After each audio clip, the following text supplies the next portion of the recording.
in case. Do we have anybody on the Zoom? We had one briefly and then they disconnected. There was a citizen or a staff or what? Unknown who it Oh, was. I know, okay. Well, I understand. It was a phone call. Okay, so thank you all for being here. I just I have a brief thing and then we're gonna turn it over to the respective departments. Just that this is, last year ended our 6-year capital plan. And this is the new 6-year capital plan with obviously items identified by the respective departments and vetted through the commissioners and through the relative subcommittees. For capital needs for the complex, again, over the next 6 years. The proposal, obviously, depending on what's approved and ultimately by the delegation, would be to bond this item. We're searching bonding rates right now. They're between 3 and 3.5%. Not too bad. Any questions at this point? Okay, so which one you guys want? Who's first? Justin. You're on, Justin, and the major.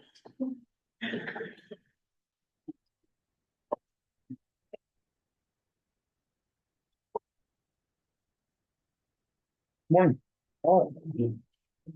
The first product we have in front of you is a replacement of our CAD and RMS systems in the dispatch center. That's computer aided dispatch and our records management system. The records management system component of that is used by the dispatch center, the sheriff's office, and all agencies we dispatch for. So all of the towns, police, fire, and EMS use that system. The current system we have was initially installed in the early 90s. We turned it into a regional system in the early 2000s. And at this point, the vendor won't give us a definite drop dead date, but they have significantly cut back support and there are no new features being added to the system. So, we're basically just waiting for them to say it's no longer supported. Have they given you anything like, maybe a 6-month notice or something like this, or is it just gonna be, we don't want to support this as of tomorrow? Every time we deal with them, we directly ask the question and they won't give us a date. Bridget, I got a couple of questions. We're talking about this flex suite. Yes, that's what we're proposing for the replacement. Is there anything that this thing doesn't do? So There, for the questions. for the first responders, there's not much it doesn't do. Okay, but it's got everybody in here. So my question is, does this affect all law enforcement agencies within the county? All that we dispatch for, the exception of the cities. So the 3 cities maintain their own systems. They pay for the equipment, they have to link into this thing and they pay their own fees. They pay their own fees, they pay their own maintenance, then they maintain their own systems. Okay, now the information that this system contains is phenomenal. How do you control access? Right now, you have to have credentials through us to access that system.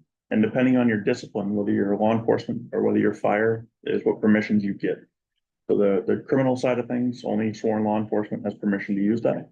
And obviously they have their Password or license control that. it's password. That system uses 2-factor as well. So it has to be either an authenticator on your phone or some other device to let you into the system.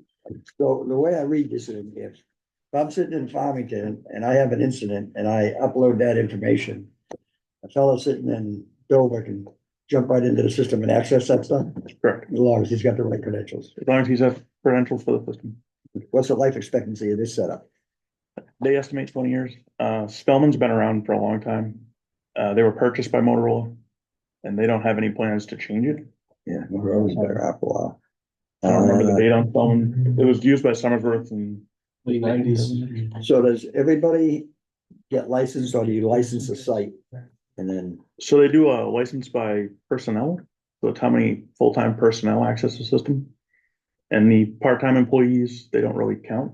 They issue you licenses for them, but it's essentially a site license is how they Okay. treat it. So you're not paying for every individual that you've got using No, the so system. they take a figure based on how many employees your agency has, and that's what they, Is that an annual fee? yes, and that is spelled out in there. Okay, last question. Yep, system. What's the backup? Same as we have today, it's Excel sheets. It's what, I'm sorry. We literally have Excel sheets for backup. If we have some kind of major failure, system's completely down, we manually track things. And then when the system's back, it gets entered in. If you're asking about the digital data, that's redundant. We have several backups that are archived every 15 minutes. The computer system is backed up.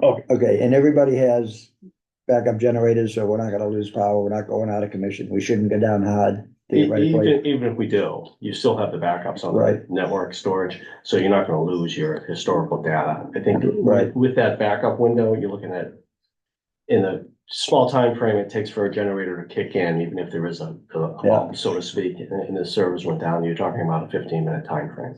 and the systems are normally, what, 20 minutes before they crash anyway, so. We can run on batteries here for about an hour. Okay, that's all I got, thank you. Yeah, a couple of just questions to like clear on the cost. This is 1.3 something million. That would be lump sum paid now. And we would bond that, so we pay it out over a period of time. Yes, sir. I mean, okay, we bond it, but the bond issue back a period of time. I'm not sure if this is the right place to bring it up, but I'm gonna bring it up someplace today. One of the things we've been talking about over the past few years is that we've been expanding the dispatch system so that it covers the whole county. And I've been told a number of times it covers the whole county, except when you talk to Randy Young in Strafford, George Joy, not in Barrington, Benny in New Durham, and Sobel in Middleton, especially New Durham and Strafford. They tell me it's gotten a lot better, but there's still a lot of dead spots. And they tell me dead spot means they send somebody out, could be, this is my worst nightmare scenario. It's Saturday night at 11 o'clock, it's a domestic disturbance. Officer goes out there, he's in a dead spot, probably no cell phone, goes up to this house, something happens. And the response is, well, we haven't heard from him, I don't know what it is, 10 minutes or 5 minutes or something. So they dispatch somebody else. Well, you're on the other side of Strafford, and dispatch may be coming from Barrington. They could be another 20 minutes, half an hour away. Easily.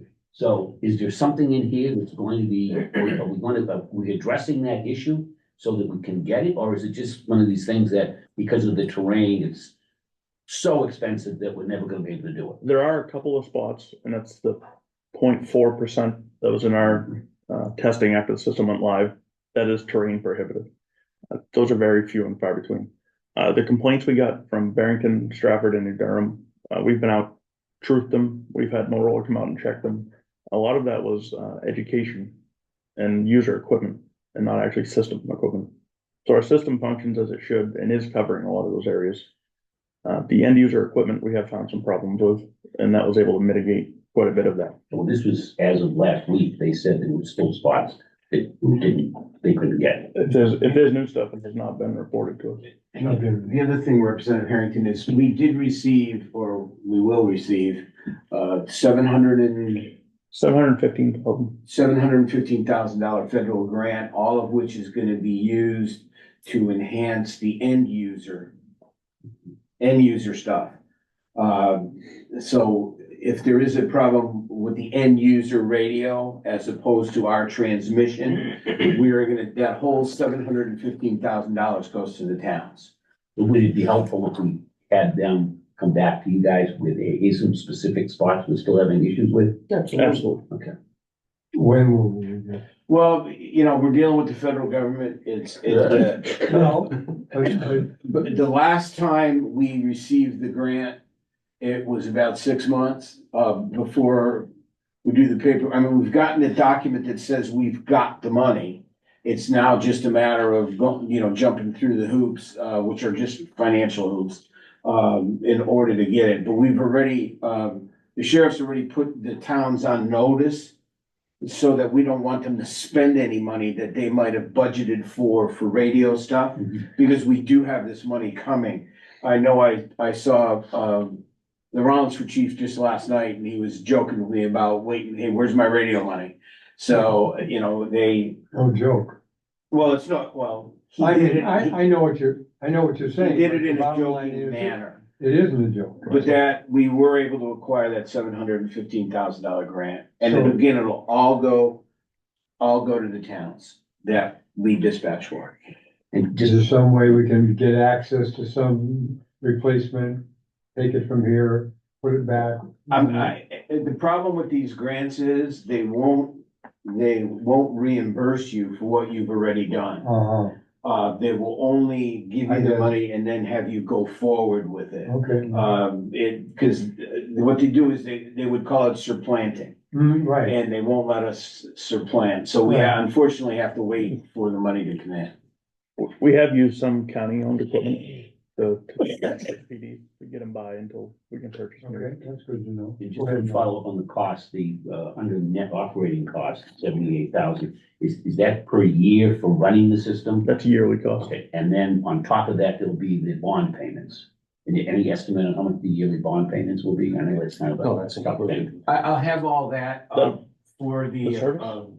It's what the- executive committee. Okay. I've actually done a whole bond schedule on Is it a 20-year bond? that's likely to be a 20-year bond. Okay. Yeah, we Yeah.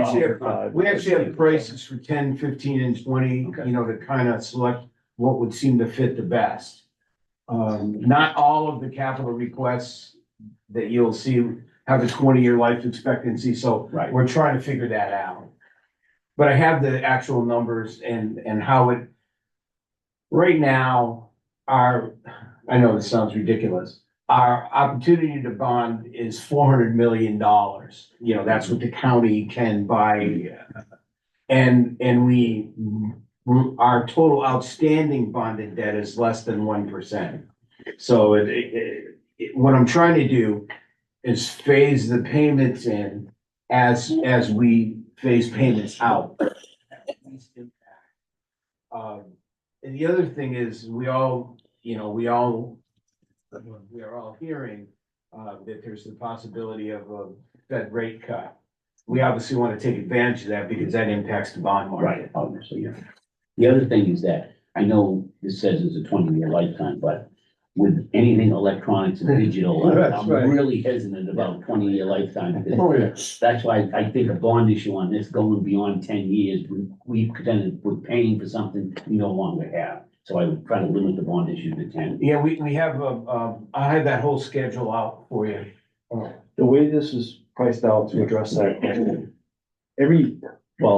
right now, short of Dover, every town in the county was under, IMC, Information Management Corporation. That was their answer to this. As it's being phased out, we host everybody but Rochester, Dover, and Somersworth for their software. But you So all of the dispatch it towns, as well. yeah. So not only do we dispatch them, but we have their records Okay. and their records management.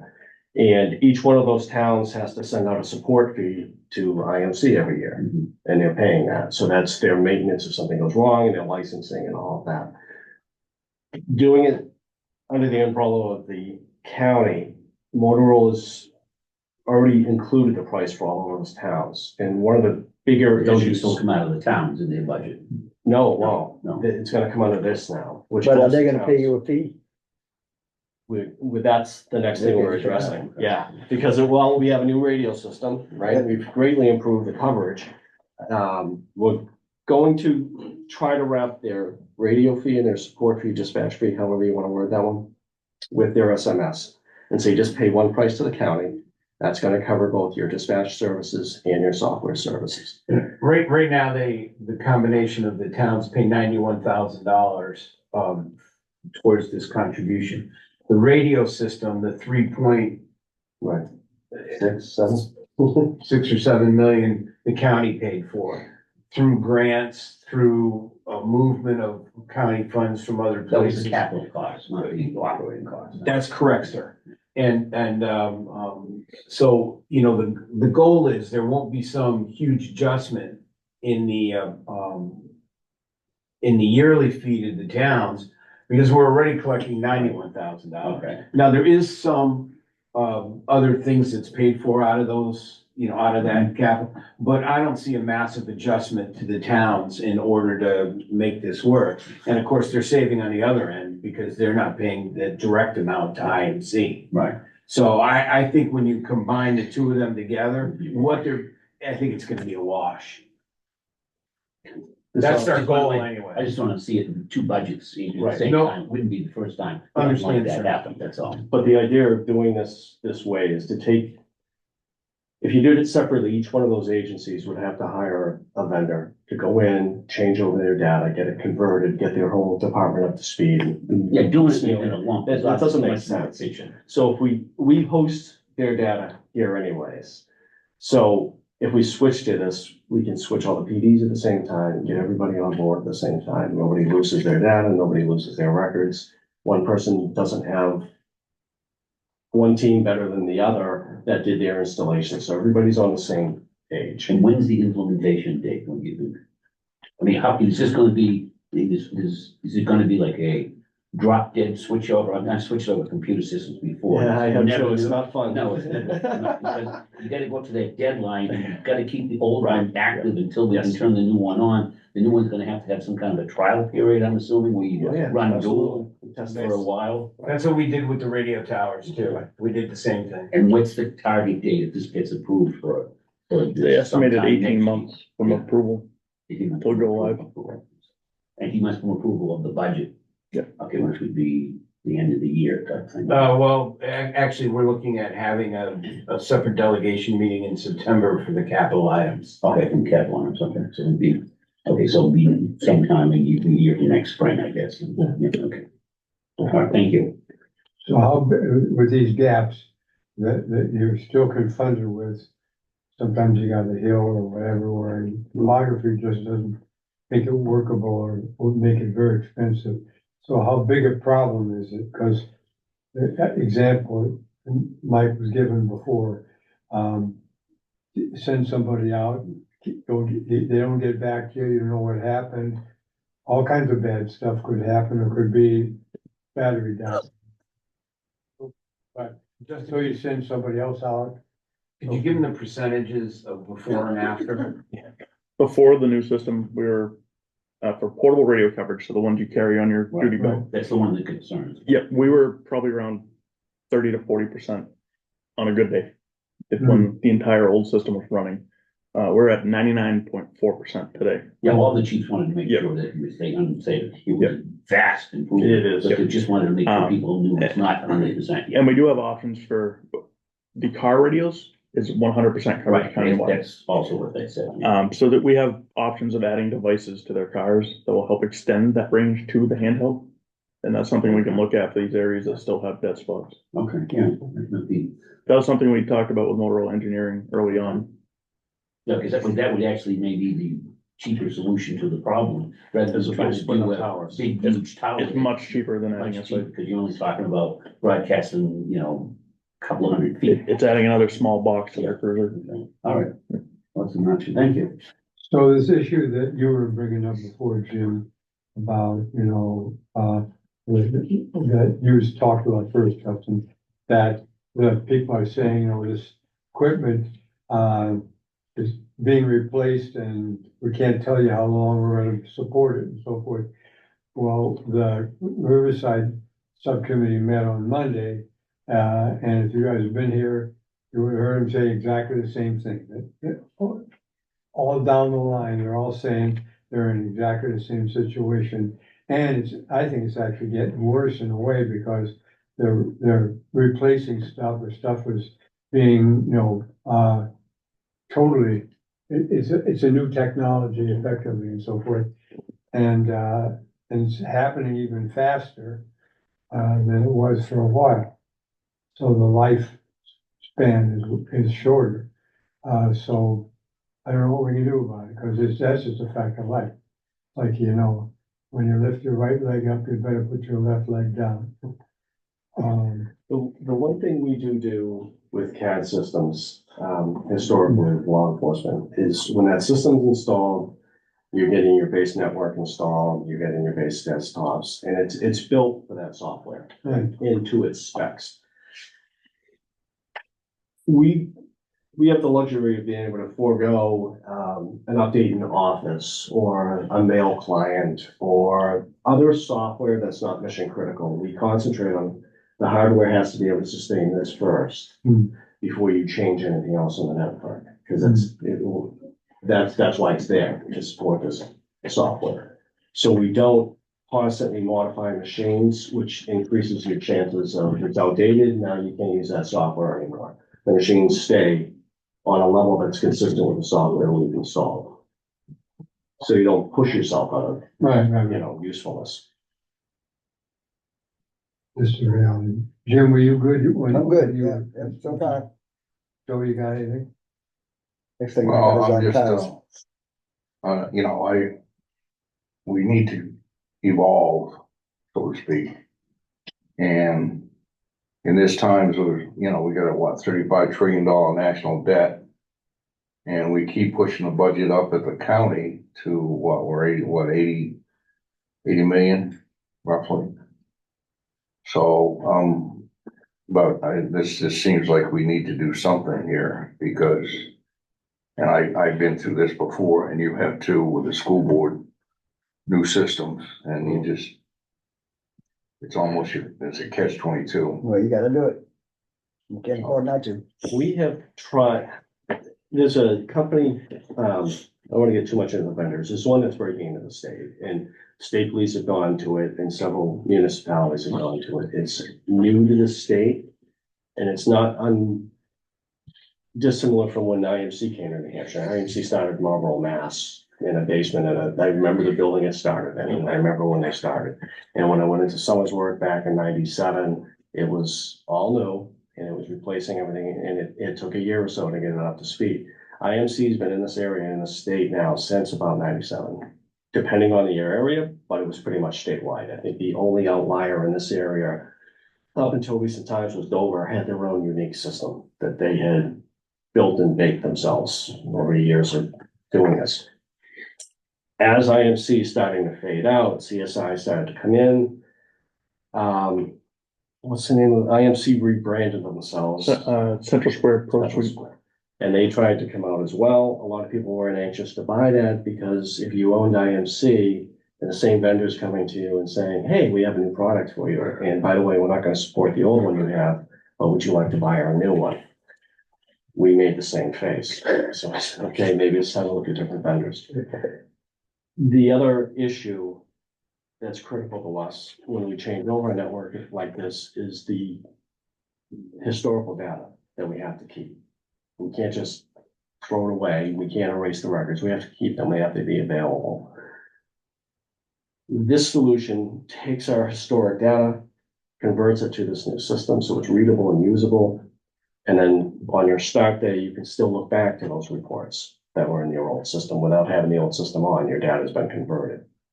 That's not necessarily guaranteed with some of these other vendors. But it is critical. It's very critical. And there's a couple towns already that have CSI up, running in dispatch. They can run names, they can do their calls, and then IMC is sitting right next to it. So the dispatcher is checking the new system, and then, hold on, let me check the old one, checking the other. That's not a way to do things. I don't think. I want it consolidated in one source. We've let this play out for a year and a half now, as towns were jumping on and picking their vendors and going on, and we sat there, all right, who's having luck with this? Who isn't? Who's having buyer regret? We put this product in front of the chiefs from the county. They were all overwhelmingly happy with it, which is hopefully a good sign. And we've already seen Rochester and Dover did switch to CSI. Dover, to my knowledge, has the locally based system, and Rochester has a cloud-based system. Those two agencies can't talk to each other right now. That's one of the questions I have, And I knew because you were gonna you've go seen there. what happened at the assassination attempt. They couldn't talk to each other, which is Exactly. absolutely ludicrous. Right. That's exactly right. Well, with records communication versus radio communication, right? So they can't talk to each other on records. They can always talk on the radio. That we're all good on in the county. Everybody can talk to each other. Historically, right now, we run a name, James Smith. It's gonna come up everywhere in the county that he's had contact with all those agencies that are plugged into IMC. That switch up until a few years ago, and all the way up to Manchester, there was a central hub. So essentially, if an officer in Dover ran a name, he'd see everywhere in the state where there were involvements with that person. That's a huge amount of intelligence that that officer can get. As they're splintering, that's getting harder and harder to do. And with those two major cities getting on the same system, but still unable to talk to each other, that gave us a lot of pause about adopting that system rather than go to something that we can guarantee all of the towns in our county. Does that work from the towns to the city? Because I would think it would be, obviously, there's more crime in the cities, so that's just the fact. Yeah. So if something happens in the town, I think it would be imperative that the local police in the town, that they would put in John Smith. In fact, John Smith was arrested Right. 12 times in Rochester or Right. something. So that would allow this. The towns that are on it, yes. And like I just said, we're already running into the problem where Dover and Rochester can't communicate with each other. With that type of interaction, they can't see each other's records, so that's a phone call type of thing, solution, which is not ideal. These agencies, On Saturday afternoon or Sunday morning or Right. something. Regretfully, crime doesn't stop. these agencies would all be on the same network and would be able to review each other's records, exchange information, do research, investigation like they're supposed to be doing. Hence the delay of why we didn't jump into this a year ago or a year and a half ago. Let it play out, see what these agencies are adopting and let them test it. We're at a point now, we're pretty confident this is a system that is gonna benefit the county the best. The entire county. Yeah, And basically, you're also saying there is no option because the other system's gonna go away. right. And they won't give us Right. a drop dead sunset date. They want everybody to convert to their new product. Their new product is not inexpensive either. And we're changing vendors though, in this case. This is changing vendors to Motorola, which has done our radio project. IMC or Central Central today. Square, it's the same company, they just rebranded their product. Oh, okay. So it's all under Motorola then? Central Square is not, that's a Okay. separate entity, Okay. different company. Motorola, this product package, however you want to word it, is from Motorola And itself. that's the one who did the radio upgrade? Yes. Okay. That would also put our evidence management under the same umbrella as well. For the body cams. Go ahead, Jim. Yeah, EMP. Okay, if you do have an event, it could be a big sunspot, whatever. You have a paper backup. Because you can back up your electronics, but it doesn't necessarily fix the problem. Yeah, so felony level investigative cases are always printed out. There's always a physical report of that, because that's how it gets presented to the court. Those were short of a blast that takes out the building. Well, I mean, Literally. No, I mean a physical blast. right, I understand. We do have records in multiple locations to avoid, you had a building fire and that's gonna be a topic coming up. So that you don't lose everything in one shot. It is in separate locations. As far as losing the critical records, like felony cases, felony investigations, all of that stuff is a hard copy stored in files to back up the digital. All of our warrants are hard copies. Yes, yes. Writs, warrants, felony cases, all that stuff is a hard copy. And you said on the computer and you have redundancy anyway, so We do, one way or another, you've got information. we do.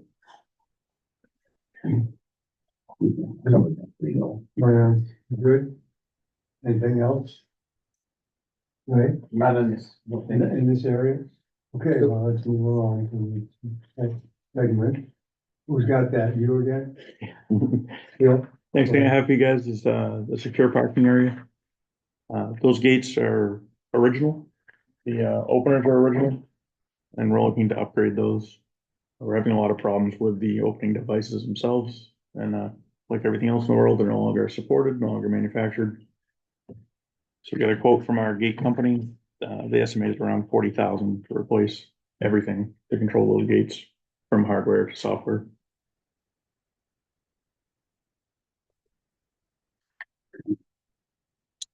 Jim? Just one question, and I'm sure you did this, but with regard to all these particular topics here. You did the price checking and comparisons and all that, and this is the best deal we're gonna get on the subject. Yes, sir. We'll probably end up going, not so much for the previous, but for things like gates and other things, we're gonna be going out to bid on all of these. Okay, Not so much for the, you know, the The flex computer system, stuff yeah. that you were talking about, but the, on things like gates and other things, we'll be going out to bid. They tend to sharpen their pencil more when you do that. Well, you know, they're kind enough to give you a price, but, you know, when they realize there's competition, they kind of sharpen their pencil a little bit.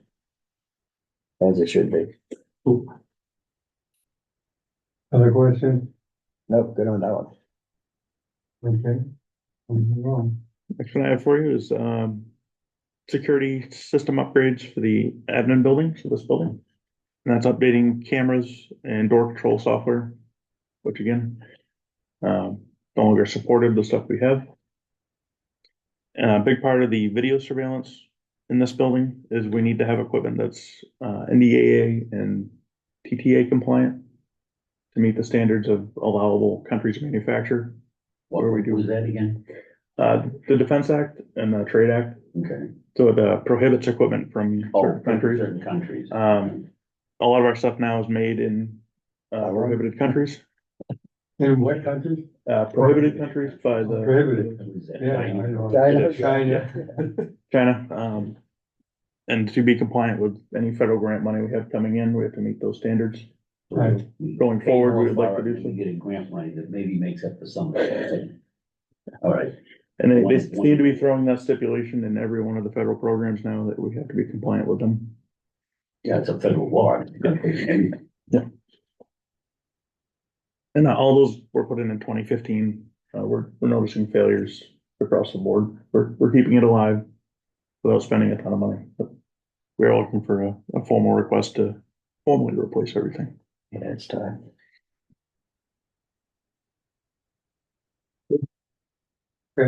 Next. All right, we'll talk about tasers and we'll talk about technology dating itself out.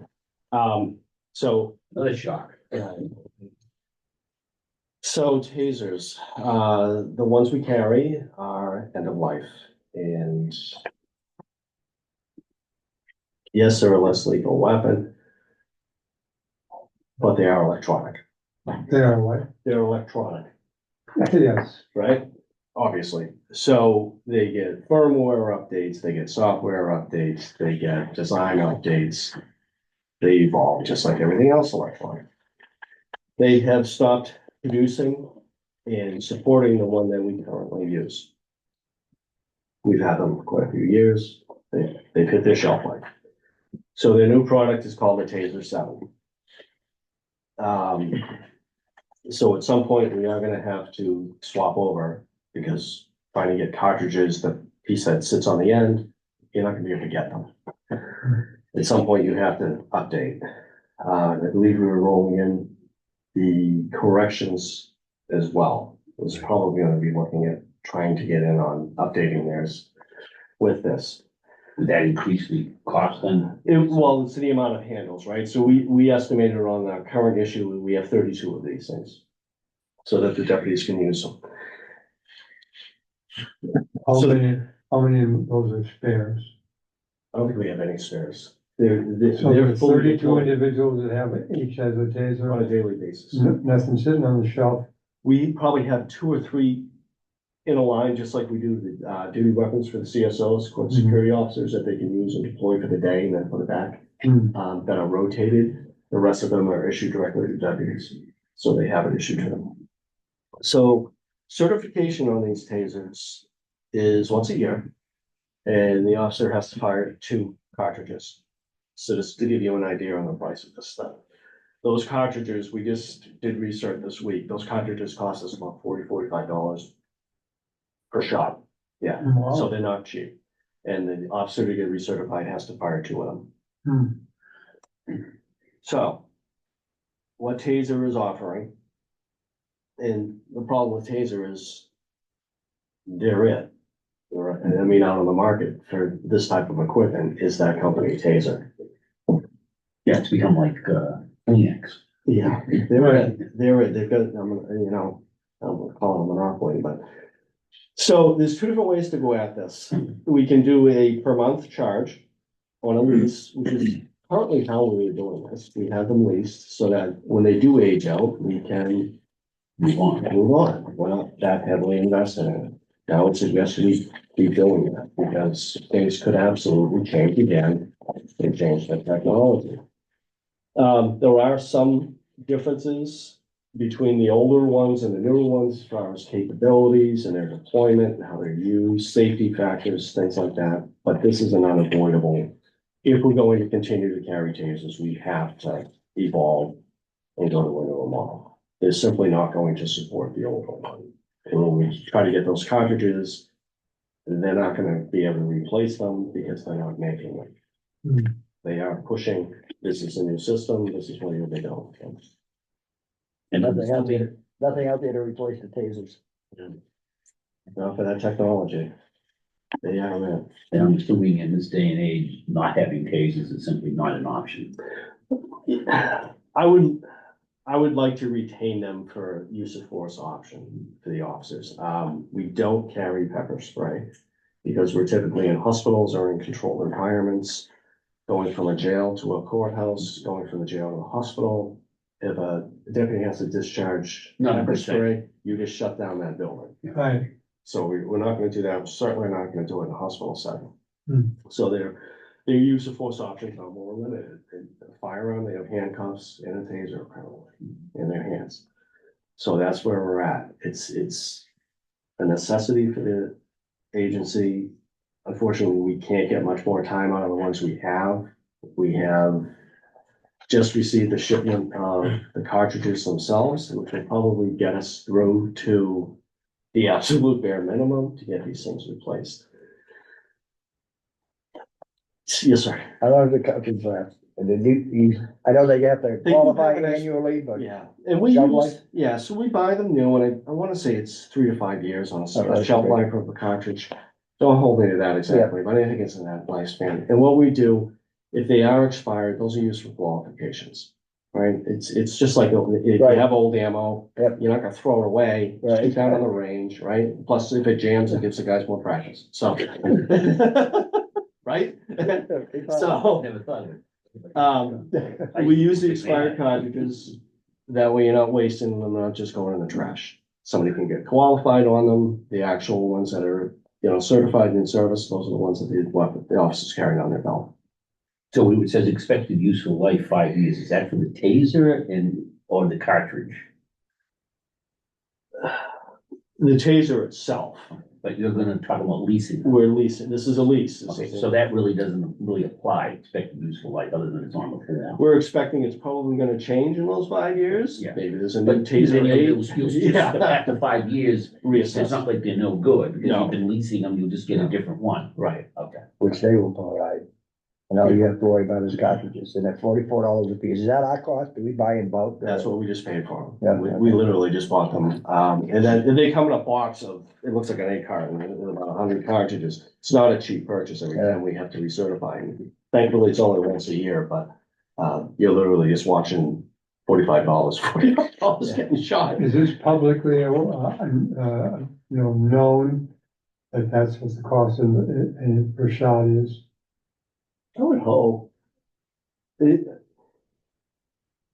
not used often in the field. They're not. Which is fortunate. Honestly speaking, they're used more as a preventative than Yes. they are. Oh, yeah. When you confront someone and Chris? Well, I'll speak for him, because I have to review all Yeah. taser. When we use tasers at the jail, primarily they're used as a deterrent as opposed to actually discharge. That's absolutely correct. A lot of times we will go in with the intent to use the force and we articulate that we're gonna use that force. Like we'll take the taser out and we'll have it at the low ready or ready to go, Mhm. and then we'll gain compliance. We still document that as a use of force because it's been taken out with the intent to use that. However, it hasn't actually been deployed. So it's actually probably more preventative than it is actually deploying it. Mhm. When you see that little dot coming towards you, Mm. man, I don't know what percent, but a very high percent of people say, I don't want any part of it. When the dot, when the dot shows, you're done. The other thing that when we instituted tasers a whole number of years ago, one of the things that we insisted, or the commissioners insisted before they authorized it as a county policy, is that they all have cameras. So when the taser goes to deployment, the camera begins. Hmm. The camera is on the taser? Yes, sir. Oh, Yes, sir. so it's part of the cost of the taser, Yep. obviously. So. Yeah, and that way we have full documentation of the use of the taser, via video. Anti-lawsuit protection. And that's exactly what that is. It's exactly what that is. And Peace to And also, baby. honestly speaking, not that it also keeps everybody honest. It ensures the proper deployment of the taser. Not that we're doubting our employees, but it's nice to have their back by showing that they were used or deployed in a proper manner. Questions? I'm good. Okay. Next, All right, sidearms. We are approaching the 5-year mark on our current issue. We have 6-hour 320s and 6-hour 365s. The generation of 320 that we currently have is the first generation that came out. So neither of these are the ones that have the discharge problem, shall I put it? The SIGs that there are lawsuits that have been going on.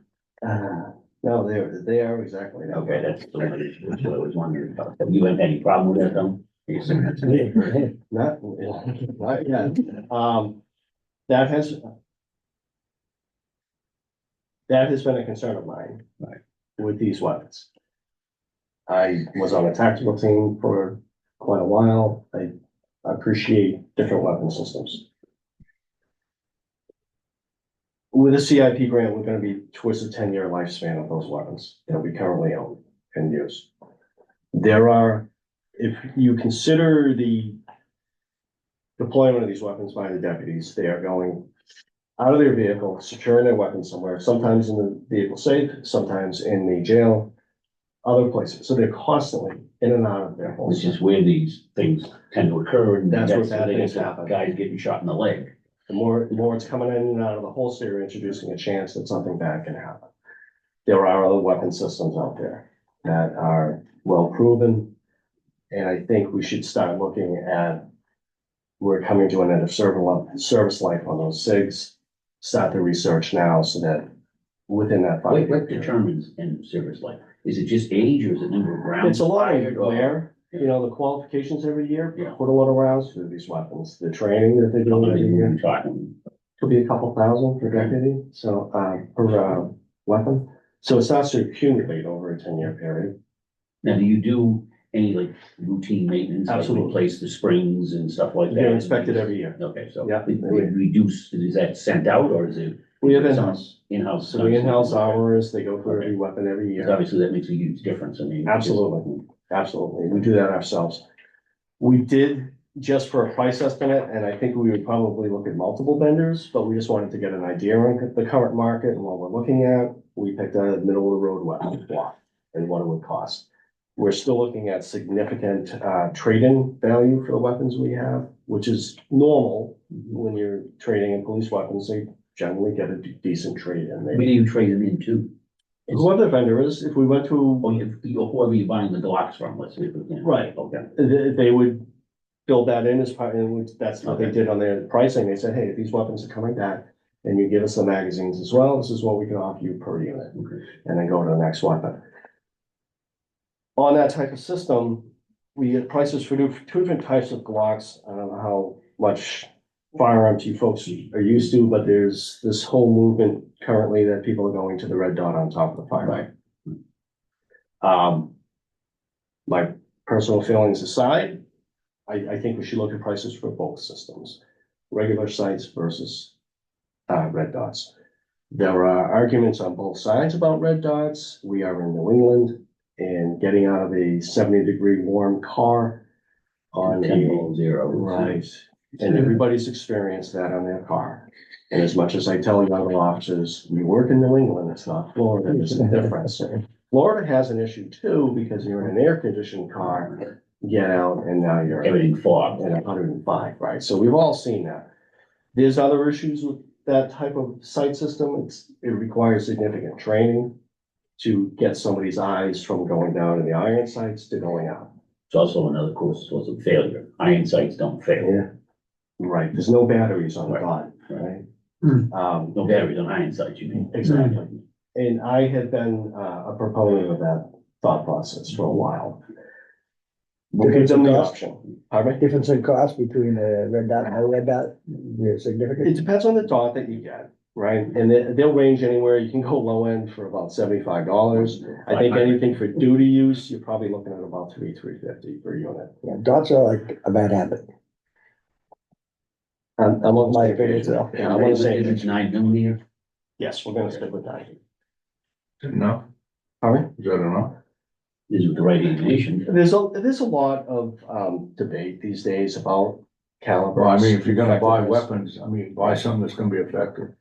If you look at the FBI data on the round capabilities, I'm from an agency that carried 45s. And if you look at the ballistics on a 45 today with a 9, they're very close. It's not where it was in the 80s. Famous FBI incident there. That was bad. Yeah, that 40s. Flat Max, everything South else, Florida, right? yeah. I don't see a reason to change at this point from 9 to 45. I think we'll be fine.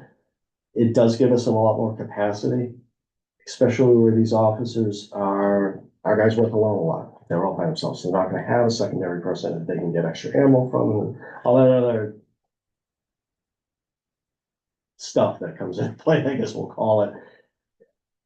So the more ammo the Glock carry, 17+1. depends on the system we go to. These are for Glock 45, and I know it, so it gets confusing because it's a Glock model 45. Right, not a 45 caliber. Right. And what that is a Glock 19 sized slide, which is that compact slide. It's not super small, kind of in a Goldilocks, but a full-size Glock 17 grip. Oh, So the officers have a 17+1 capacity in the weapon itself, which is where we're at now with the 320s.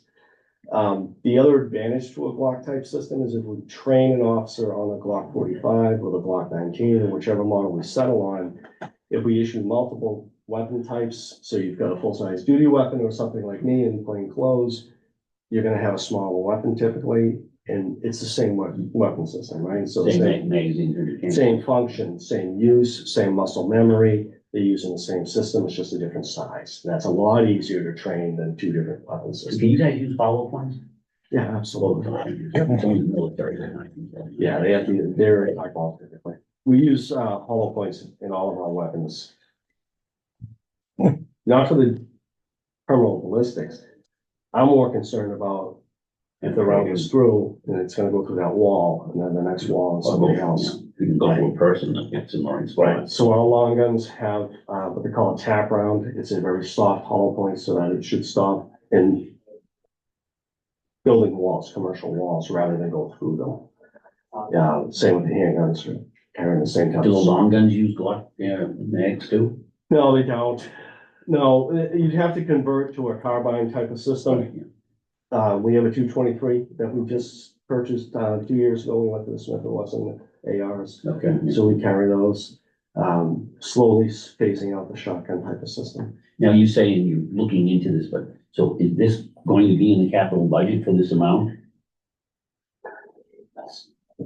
This I'm trying to, it just says nearing end of life, plan for model updates.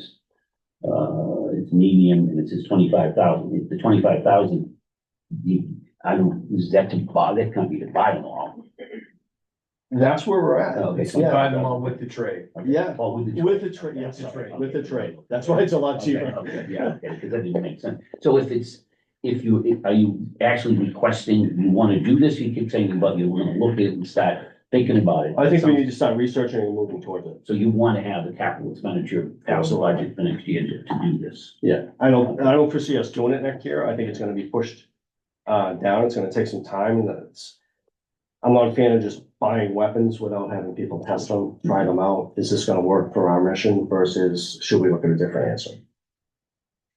Glock was simply to get an idea, what's the price range? And I think you're gonna get pretty much the same than $20-30 probably per unit if you went to a Glock or Smith or whichever vendor you want, or say for a different type of model. Bottom line is you need guns, it's gonna happen soon. Yeah, within 5 years. Yeah, I think it makes sense.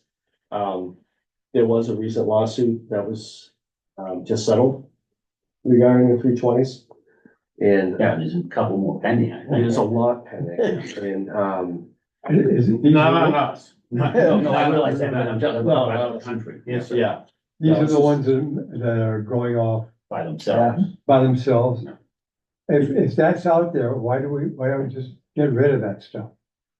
Well, We just wanna make sure. Maybe town X is okay with that, but county B, us. We're not gonna put up with that. Just want to add on the Glocks too, worldwide, it's known as the brick because it's so reliable Hmm. and it's like almost foolproof. An armorer, in-house can replace every component. We've gotten the SIGs a while back through Sheriff Heon, decades ago. It's like the real feel of a heavy metal gun. Well, everything went to polymer and then it's a combination of polymer and steel. And we had to move You on block to out the of the 21st century. That it don't block. The Glock- Pretty straight. I mean, It's only worldwide 10 as a feet. standard, and it's also more economical for the cost. We went to them back in Dover PD, we were one of the first departments to go to the automatics back from the old revolvers. We tested all kinds of weapons, and we all came back to Glock, plus it was the most economical, but Where it's did been they, proven. Glocks, where are they made? they are US built now, most of them. Some of them are still in Austria, or they're at least imported. I believe their import is to Georgia or Virginia, so I believe. I think they have a factory in the United States. Too. They do, but I think most of the ones you're gonna buy in the US are still built overseas. Assembled in the US. So, Ray, as far as how the money works on this, then, if we approve 25,000 in the capital budget for next year, then that just, and this process takes longer, the 25,000 just floats along? Yes, sir. Okay. That's why it's a 6-year capital plan. Right. It floats along, and what we'll do is, as we've done when we had the last 6-year plan, we'll report to the executive committee what we spend on. When you spend it. Yeah, when we spend it, we'll report to the executive committee as we've spent it. So that the executive committee stays on top of the appropriation and the expenditure. And otherwise, it just sits there and waits for its turn. Price, $460, I'm saying. It's, for 60 weapons, $12,000. And you get a volume discount. Yeah. Well, it's because it's a larger purchase. We're trading in. You're trading in 15,000. So where does the 25,000 come from then? What did you read that? On the That's the budget budget costs. On this spreadsheet, it says 25,000, and the quote, it says 27 minus 15, ends up with 12. I don't know where that came from. And if you have the backup, then. Did you include the red dots? That would add a significant. I don't know. It doesn't add that much. I was talking about this number here. No, work with this. No, yeah, let me see. Well, here's the other thing right here. Maybe there's something That's else. where I got it from. Holsters. Oh, holsters, I'm sorry, yes. Okay, Holsters, that's to cover the holsters as well. Holsters doubles the cost. They got a bit? No. It doesn't. Something's, the numbers just aren't matching up here. So. We've got. Here it is, 25,000 and then. All right, so that is with, that's where that's coming from. It's with the holster and the red dot. Oh, and the red. So the holsters we're carrying are, a Safari Land level 3. which indicates there's 3 different safeties Right. that you have to deactivate to get into it, and then they're not cheap. That must be standard. They're running about 250 a piece. Yeah. Okay, and the red dots are and. Yes. Okay, so this is just, That's why. this quote is just the strict weapons, strict weapons, okay. Okay, so that makes sense. All right. And then you're just going to play it by ear on the red dot? I mean, That technology's changing constantly, and I hate to commit to one now, Yeah. but that a year from now, there could be a better version or a better proven version that we could get into. digital the same one place. now, I think. I think the less technology, the better. Yeah, yeah, on something like that. On a weapon, You yeah. don't want something that's fine if you have the range, but Yeah. yeah, in real life. It you fails, don't have to yeah. do, You know, what the hell is this thing doing now, you know, so. Software update, hold it, you stay still over there, I need a minute to update my I software, can't get in Wi-Fi. yeah. Yeah, okay.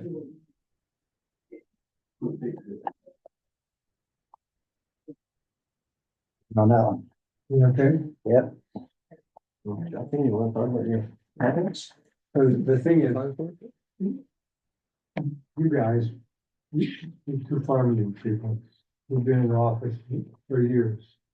Okay, even if you're not running again, the bottom line here is, this has to be a decision made by people who didn't just walk in the door, okay? So your review here is very important, in your views. And so,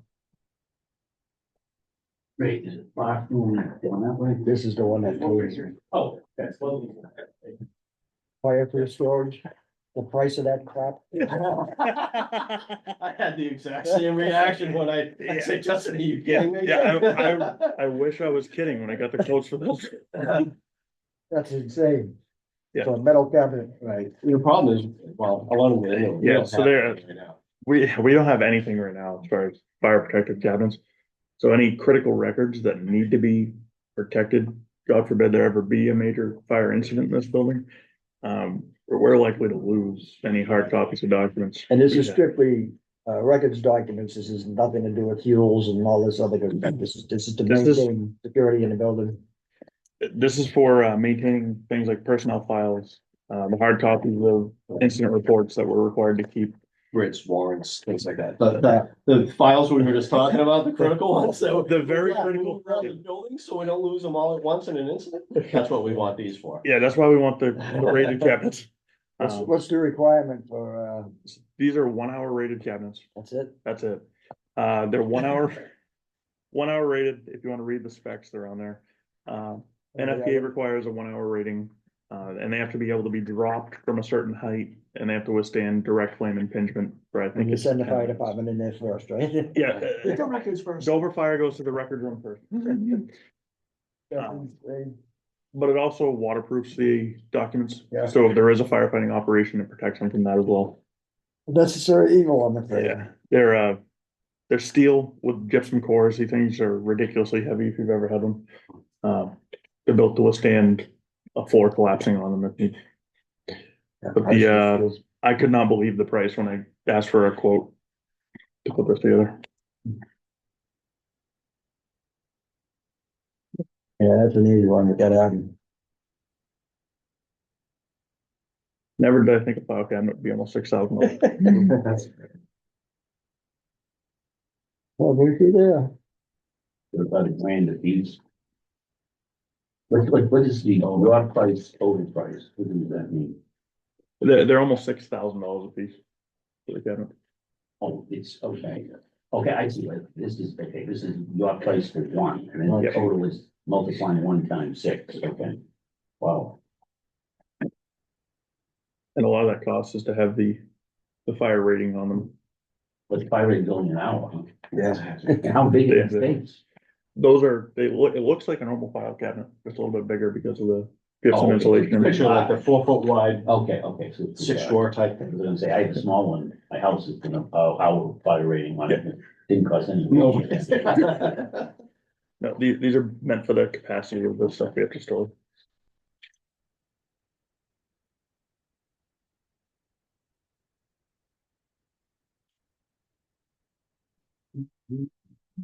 The last one I have for you guys is replacement of the very first drone we bought. Oh, sorry, dispatch furniture is next one. We have 5 positions in the dispatch center. The furniture was installed in 2014 when that room was renovated. Watson Furniture was the winner of that bid. We put this in as a low priority to be done during the next capital period, because that is 24-hour equipment. It's used all the time. And to be a broken record, there are electronic components in those that are in end of life, can't be replaced. In the chairs? In the desks themselves. So we have to have, Is it workstation? yeah, they're the workstations themselves. They have all the electronic motors and controllers in them, make them ergonomic, so you can sit, stand, whatever you need to do for your 12-hour shift. Does this price include the technicians that gotta come in and rewire it? That's installed. The quote that I provided you guys was from Zybex. They have an online form that you get your budgetary quotes from, and they give you a price per seat. And that price per seat is the desk itself, file storage with that position for the little stuff they need, and the installation by the company. And this would be another thing that would end up going out to bid. But the 2 big players are Zybex and Watson that tend to bid on these. That's looking ahead. It's one of those things that you're like, wow, price.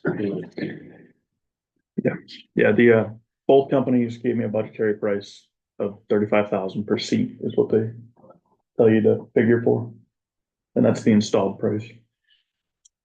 And the current ones we have came with a 5-year warranty and with no options to extend it. So, after that 5 years, that was it. It's time and materials after that. Thankfully, no major issues with them. We've had small issues that we can repair in-house. But it is stuff that's used 24 hours a day, every day. Okay, now the drone stuff. Now the last one. This would be for replacement of the original drone that was bought by the county. The current ones, this current drone is a Mavic 2 Enterprise. It's one of the little guys.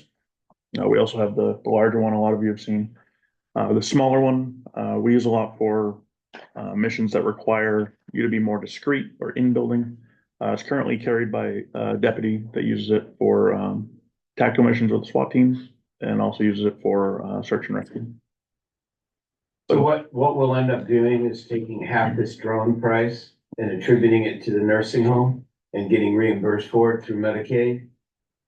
Because every nursing home is required to put together a critical plan, depending on where you're located in the country.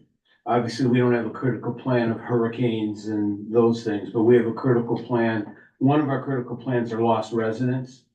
So in order for us to meet that critical plan, drone deployment is one of the top things.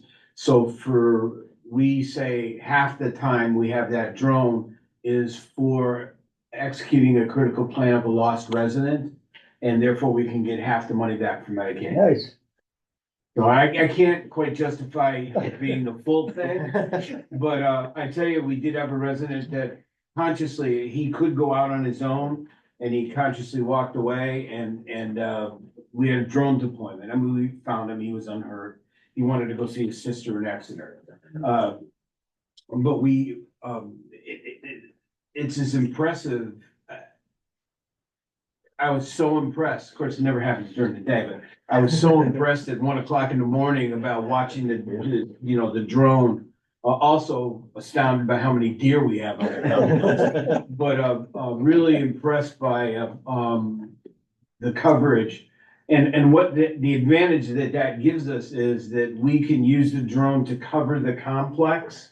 And then once we either find the person or they're not on the complex, then we can just forget about the complex and move outside. So was that the large drone or the small drone? In this incident, we used the large. The large one. But we could but when the large one, when we changed out batteries and stuff, we put the small So drone. when you take the nursing home money, does it matter what? No, the Medicaid's not gonna come down. This goes towards the program. Yes, sir. Capabilities. It goes towards the capabilities of doing But that. to go on what you were just talking about, we do like to have both in the air. Right. So we can swap them back and forth. So if one has to come in for batteries, we have another aircraft there. Yeah, speaking of batteries, when you did the demonstration out here, Yes. the batteries last, what, 15 minutes or something like 15, that? 20 You gotta minutes. get them back in, you Oh. gotta change them. Yep. And you gotta spend $15,000 just in batteries. Correct. Is this just So this is a complete kit for that drone.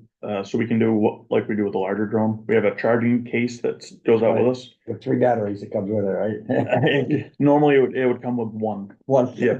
But we maintain enough batteries so we can constantly rotate them. So we can, Same battery going in both units? no. No, Okay. No. they're vastly different. Yeah, the battery for the large drone is probably the size of this smaller drone. But Batteries are what's the killer. it is. They don't last with it, damn. No. Well, it's a lot, that full-size drone is a full. Yeah. It's good size. That's a lot of weight that's being lifted up, and when you can hear it, especially at night, and when it's moving and you can hear the force that those Yeah. props are under. Plus you run We've the been to the moon. electronics. We're not sneaking anywhere. We've been to the moon, you know? Yeah, it's pretty impressive, the technology, especially What are they in both night for? operations. Ready to go video and infrared cameras? Yeah, so it has a floor type system in night vision, so that you can see heat signatures across Right, night vision. We did use it at, was UNH. Yeah, there was somebody lost out in the woods that it came in very handy to try to When you do eliminate something areas like of that, do search. you send a bill to UNH for that, or is it just? No, a we service do. that County comes? service, if they call, we go out. Yeah, and we get calls, when it could be a missing child, it could be a walk away from an elderly housing, it could be a suspect in a criminal issue, so it's used for all of those. Was that the one we was using in Farmington? Which time? This was at the town dump, somebody was Yes. doing. Yeah, because I seen that thing and I'm going. We what? flew and we did. You know, I Good did. thing you didn't shoot it out. Yeah. And we did a search. So, I'm sure you saw the searchlight that night. We were actually lighting up the ground with the drone. Oh, yes, I seen it and I Oh, was yeah? like, what the hell? Some, I'm very, I notice helicopters and airplanes, matter of fact, 9/11 was weird. because- That one sounds like a helicopter. What's that? The big drone sounds like a helicopter. Right, and that, exactly, I'm going, what's So the hell is that? We were clearing buildings around the dump area with it. Yeah, because I'm not far, I'm Right across the street, yeah. across the street. When you operate the light at night, what does that do to your battery consumption? It does affect battery consumption. quick? It's LED technology, so it doesn't draw. Okay. All right, so. Well, from 400 feet, we can light up about a 50-yard square area. Wow. Thanks. Okay, All right. yeah, this is unnecessary. Yeah. Move on to the next department, I guess. Okay. Thank you, John. Thanks. Good stuff. Well, I was interested. Not cheap, but interesting. You're right, you were telling me about the flock though. It's just, just. Not a clock me? Well, no, I mean, I'm at the six. Oh, I don't wanna, I know there's been thousands and thousands of those out there. we can talk offline about it, I don't wanna Yeah. comment too much in a public meeting about Yeah. a vendor. I'd be happy to show you stuff on the radio system too, if you're downstairs. Well, they having that box thing. Yeah, I'll make sure the chiefs know about that. And To me, we that seems have like one here that we can The show. way to go, rather than try to say, we're gonna, boost the power to, That's not thousands of necessarily gonna acres. do it. Let's do it to, 200 feet from the top. Motorola did provide us with one of those units, Okay. so we can do a road show and show the chiefs what that unit Okay, is and what it good. does. Good, I'll let them know. Thank you. Thanks. Thank you, gentlemen. The solution to a problem. Thanks for warming them up. Yeah. How you doing, gentlemen? Well, All right, how much overtime this week? Quite a bit. But I'm sure we'll get into that in the executive committee meeting. Good morning. Thank you for the opportunity to talk about the capital improvement plan. As you know, it's a 6-year plan that we're looking to develop. I brought with me Captain Gwen Weisgaber. She's been an integral part of coming up with some of these requests as well. I'm sure you've done your homework. I'll just hit some of the cliff notes of some of the things that we're asking for. The very first item that you'll find in your packet is to upgrade our camera system. Camera system was installed in about 2003, 1 year before we moved into our facility. It was state of the art at the time. We're talking about technology, and what we're looking to do is put in some state of the art technology now, which will then render itself obsolete in about 6 to 8 months, because that's what technology does. Right. That being said, there's some significant advantages to upgrading our camera system. We have many pan tilt zoom cameras inside our facility. And those are great because you can move them and they can focus in on any different place. However, for optimum coverage, if you have a fixed camera and you have a wider lens, you have the ability to see much more things much more often. There are inevitably times in which we seek to see if we can see something that has happened near, say, door IX7, which is the door in between booking and our long hallway. And if somebody had happened to be stepping out of our bail release area, the camera might be fixed over there, and we lose that image. So what we have done is we have gone out to bid to see what we could find for a camera system after we had a company come in and take a look and design something that would give us optimum coverage. We then took that information and we vetted it with Paul Simon, who's a contract employee for us. He was the one that originally designed the electronic security system that we are utilizing inside our facility now. He has signed off on the system that we have here. And as you look through it, you'll see that it provides a significant amount of coverage, both inside and outside of our facility. So it replaces the 20-year-old system that we have. It improves our both image quality as well as our coverage of the facility. We can increase our storage, so we'll be able to keep information for a longer period of time. As you all know, or I suspect you understand, this is not something that allows for us to take away jobs. This is something that captures information as it happens, so that if we receive information after the fact, we can go back and review it. The other part of this is, though, that if you have suspicion that something's coming, one thing about inmates is they all love to talk. Yeah. And if an inmate alerts us to a situation that might be happening, you know, 3 guys are gonna go in and beat up some guy in a cell. This allows us to, you know, have a camera that's focused on that cell. So if we see those people starting to move in that direction, we can intervene before it happens. Where if we have a camera that's constantly moving, we could very well miss the beginning of the critical event. So yes, a lot of it. Also, our federal partners, you know, that contribute about $8 million in boarding revenue, are very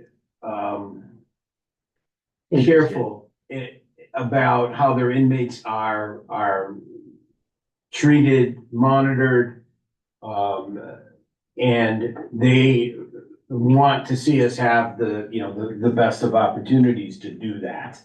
They our original system was pretty much put in at the request of the feds. And as we continue to grow in our boarding with them, or continue our boarding with them, you know, upgrades like this are looked at quite fondly. You know, that we're trying to keep up with the process of keeping their inmates safe. As much as you might hear about poorly treated immigration inmates, their demand for treatment is just the opposite. They inspect us. Chris can tell you better than I. We are inspected multiple times a year by multiple groups. Almost every 6 or 8 weeks, they're in medical inspecting. That's correct. They are tenacious about how their inmates are managed. Well, what's the revenue per inmate on Our day rate is $100 per day. $100 per day? Yeah, and honestly, we're about to make a request for an upgrade in that. So You know already what we're gonna go to? No, it's not that simple. We have to fill out their forms. You know, it's cost compelled, so, you know, but it goes to everything, including depreciation of the building, and everything's included in formulating the rate. And then because we do some additional things, even though we're compensated for transports, the fact that the sheriff's department does transport, they add to our daily rate at the jail because it's like a service that a lot of places that they board inmates don't provide. So they kind of say, well, you know, you guys do us a favor, you do this, you do that, because our cost isn't $100 a day. Well, what is the cost? That was next question. What I'll do is, if it's okay with you on Monday, I will forward you our cost. Diane, unfortunately, not unfortunately for her, but she's on vacation. But on Monday, we keep our cost per inmate day, and we update it every year when the audit's completed, so that we're using audited numbers. And that now, it'll be substantially less than every other county. And I attribute that actually to the delegation. If you remember, we came to you about building what George McGlaris would call our father's jail, meaning that, you know, we were just looking at replicating what we had when we were looking at a jail expansion. What the delegation said is, no, we want, you know, the latest technology. So the feds actually flew us around to look at more modern design jails. And the real trick with the jail is staffing efficiency. So we have a place in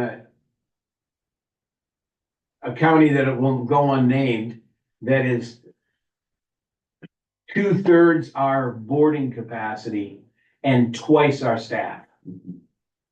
And, you know, because of the way the building was designed. So that's, don't be shocked when you see that we're half the price of a lot of other places. But I'll have that all to you on Monday. Janet, you'll remind me to ask, Diane to send that all up. Right, Jim. So you said you're gonna get new fixed mounted cameras. Yes, You retaining the mobile ones? You getting rid of them altogether? we are not getting rid of them altogether. There are some pan tilt zoom or PTZ cameras that are integrated in, but they're typically integrated with another view of like a 270-degree angle camera, and some of that is articulated within this. So with the fixed mounted cameras. Yep. How's your resolution at the far end of the It is, sight line? it is 720p for our system, but it is significantly improved from what we currently have. We're talking about going from a coax system to a digital system. And some of the cameras that we have will mount one camera, but it has 4 heads that looks in 365 degrees. Yep. And so when we do that, in Unit G, for example, we have 2 cameras in Unit G that come down, and one looks this way and one looks this way. We're gonna add cameras so that there are cameras that look in both ways, and it's the distance for the camera to view is significantly decreased because of the technology and placement of the cameras. One of the things that we did prior to having someone come in and take a look and see what it would cost for us to implement this is to have a design engineer free of charge come in and take a look at the system that we have and how we could improve that system. Now, they do it free of charge because they are in fact looking to get that business. But they all know we have to go out to bid. That's absolutely correct. And the last thing that I'd like to add before, if there are any other questions, is that when we implemented the system in 2004, when we moved in, we had approximately 48 cameras. We're up to 64 cameras now, and we can't expand any more because of the infrastructure that we have.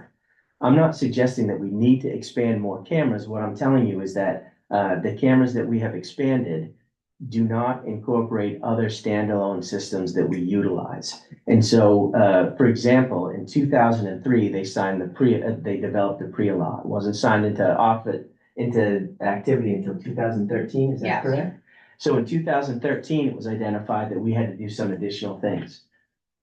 However, it wasn't brought to light until our first PREA inspection, where they said, listen, you're gonna have to have cameras inside the kitchen. We had cameras inside the kitchen, but we didn't have the dry stock room. We didn't have specific areas that were blind areas. And so that was a requirement that we had to do. So instead of being able to build off of a system that we didn't have space on, we had to go out and get an additional 8-camera system.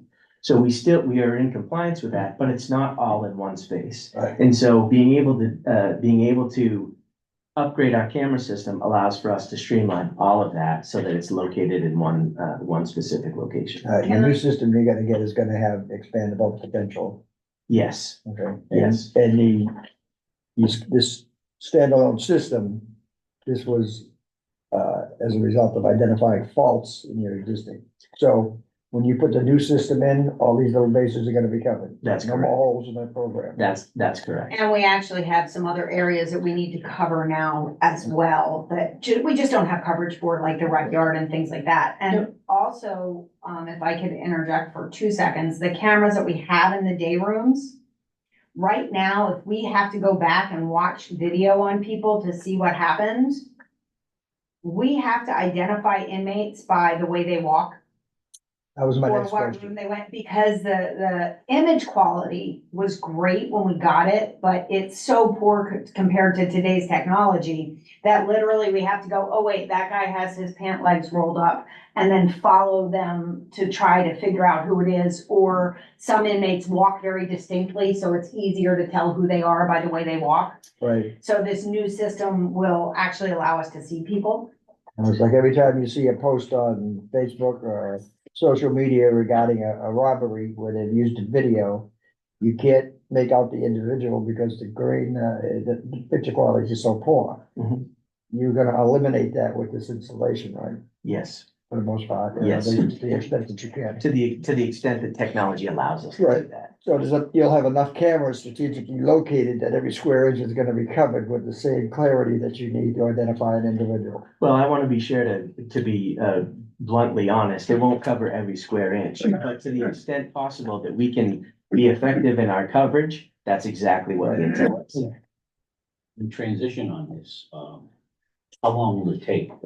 You say you're gonna keep some of the existing cameras, but The, get rid of some of the existing ones, I was thinking. the intent is to get rid of the existing cameras. And also the intent is to have minimum downtime so that what they'll do is, and please correct me if I'm wrong, but we need to build the back end first. So it's got everything to come in. And then as we integrate cameras and the camera feeds into that, we can start to take out. Do it like, take out this camera, new camera here, there's an old camera, we're taking out the old one, turn the new one on, move to the next cameras. Biggest pain in the neck is gonna be, and the biggest expense is gonna be running the new wires. Yep.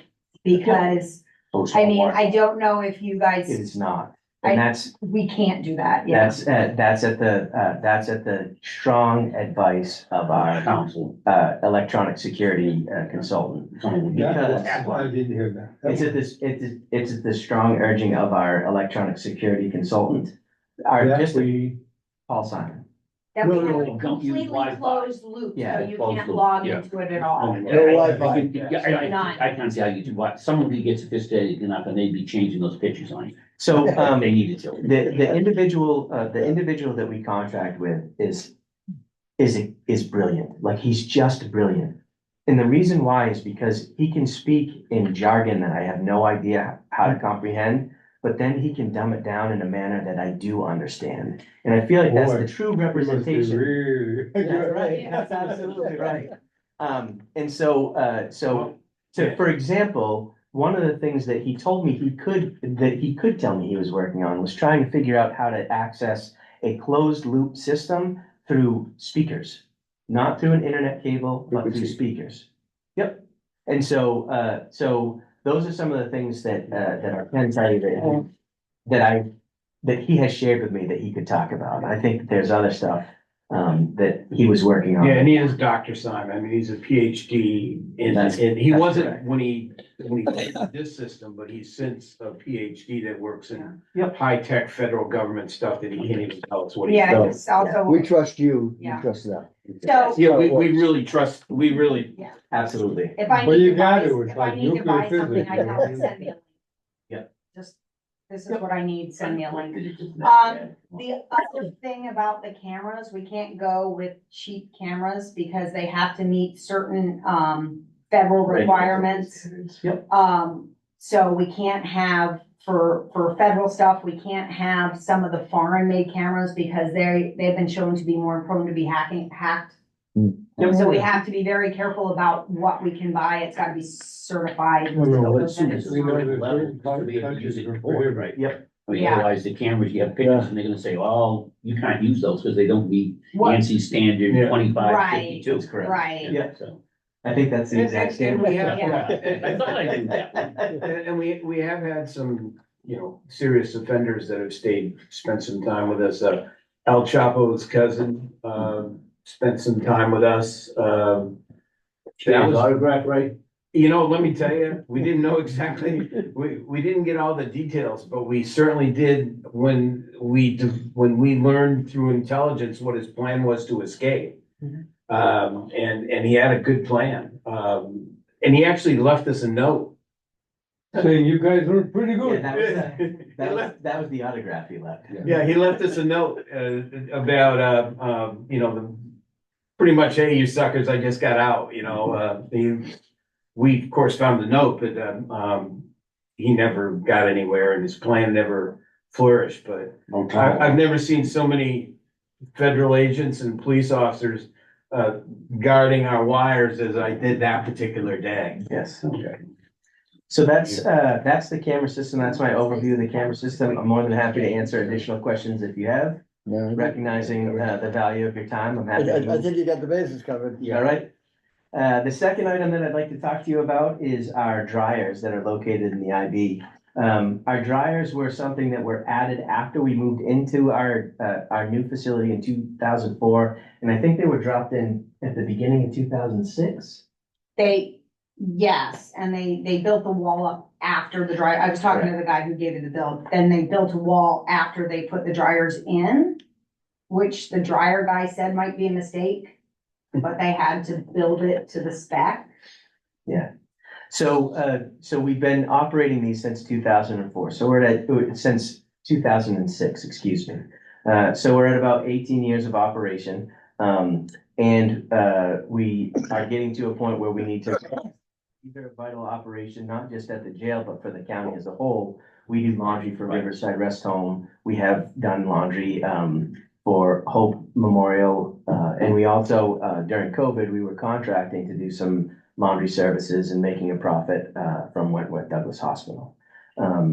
We would like to upgrade these dryers because obviously we're gonna have to dry them. They have to be the specific type of dryer because it has to be industry standard, and it also has to dry at a specific temperature because that specific temperature helps mitigate any Disease. And that's one of the things the Fed actually inspect is the dryer temperatures. Yep. And if That's an we, interesting job. What do you do for a living? Well, I take the temperatures of dryers. Yeah. and if we replace one, because it's gonna take a crane to get them in and out, we've Yeah, gotta replace all of them because all. The crane costs, And- you pay most of it just to drive Right, the crane. and You're as right. right- That's correct. Right now, they're working, we just wanna make sure that we have money so that if they go, we can get it done. Yeah. You mentioned the wall. What's it go on?